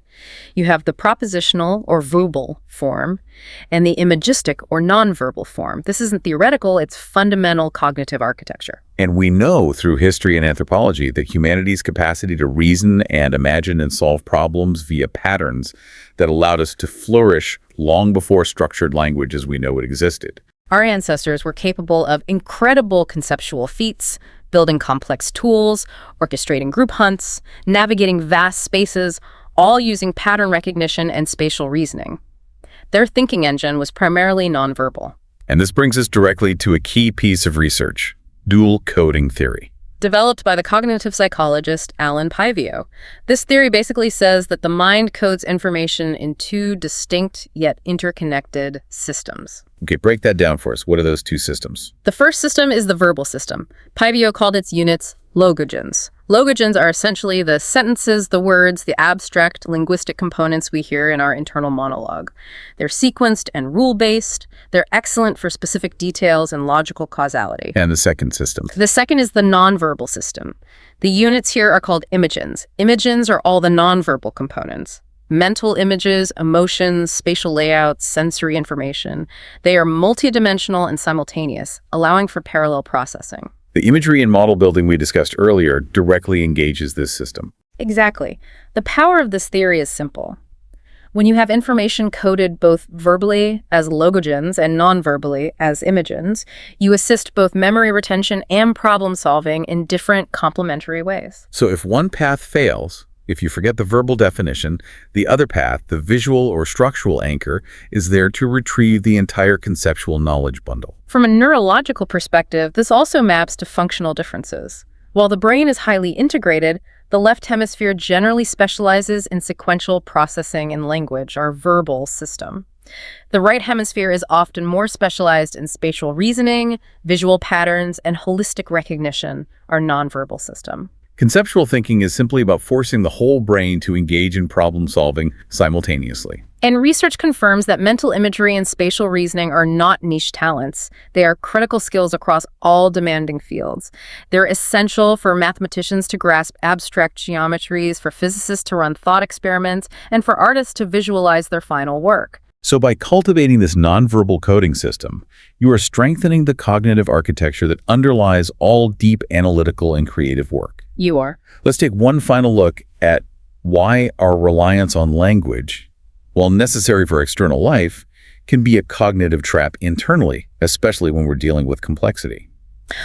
Languages, particularly those with a strict subject-verb-object order like English, are powerful organizational tools, but they are inherently rigid when dealing with a nonlinear reality. They force a certain sequence of causality that might not actually exist. They often impose implicit hierarchies onto ideas that aren't really there.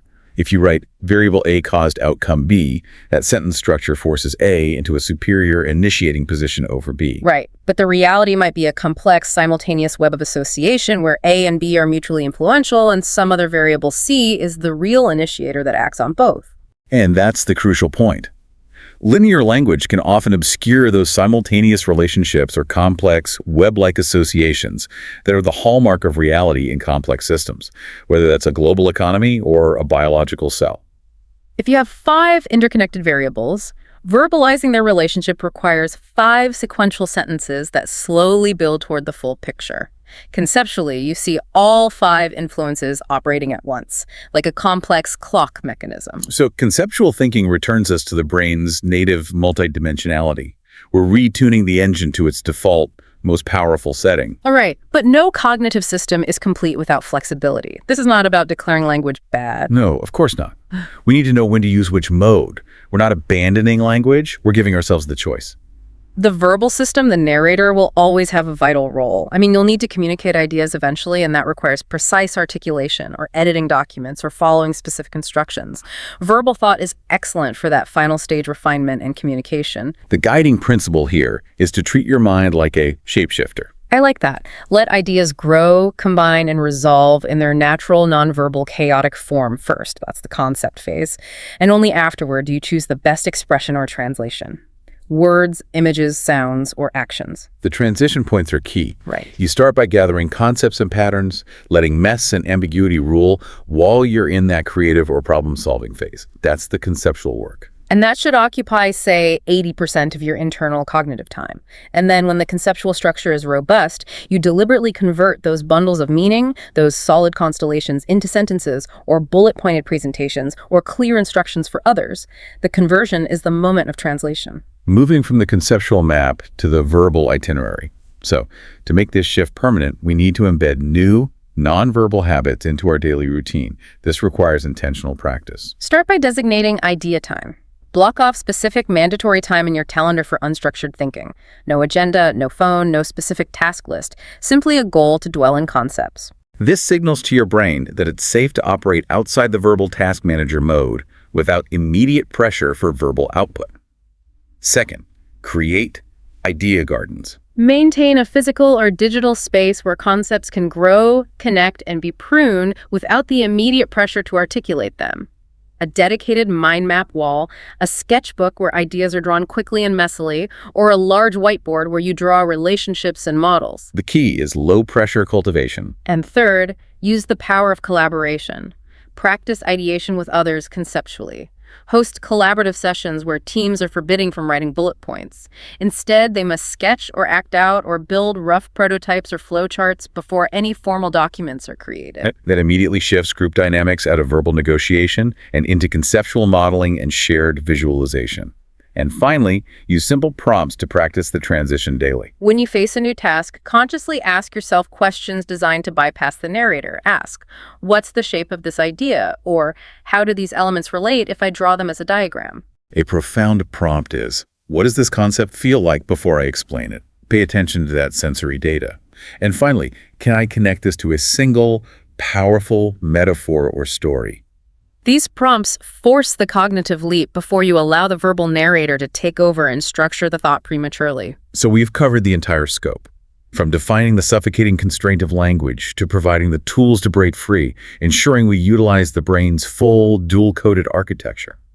The guiding principle remains flexibility. Be the shapeshifter. And we must internalize this key conclusion. Cultivating the idea mind means words become the music flowing from the concept, not the structure defining it. Every breakthrough, every creative leap, every work of art or science began not as a sentence, but as a swirling, messy, nonverbal constellation within someone's mind. By returning to this elemental zone, by seeing in shapes, feeling in patterns, and imagining in structures, we open up not just what we can say, but what we can truly understand and create. We move from being interpreters of reality to being architects of it. And this leads us to our final provocative thought, one which embraces the beauty and complexity of what we're calling unspeakable ideas. The philosopher Ludwig Wittgenstein famously stated, "Whereof one cannot speak, thereof one must be silent." This is often interpreted as a linguistic limitation on what we can know.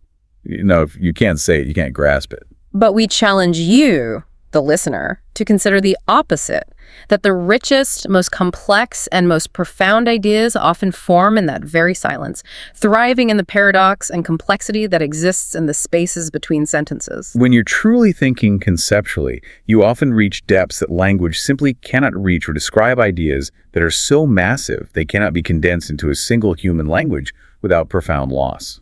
So the final invitation we extend to you is this. Tonight, or first thing tomorrow morning, find a quiet space. Give yourself the gift of 10 minutes. Just tend to sit in silence and notice what appears. Actively resist the urge to turn those emergent thoughts into sentences.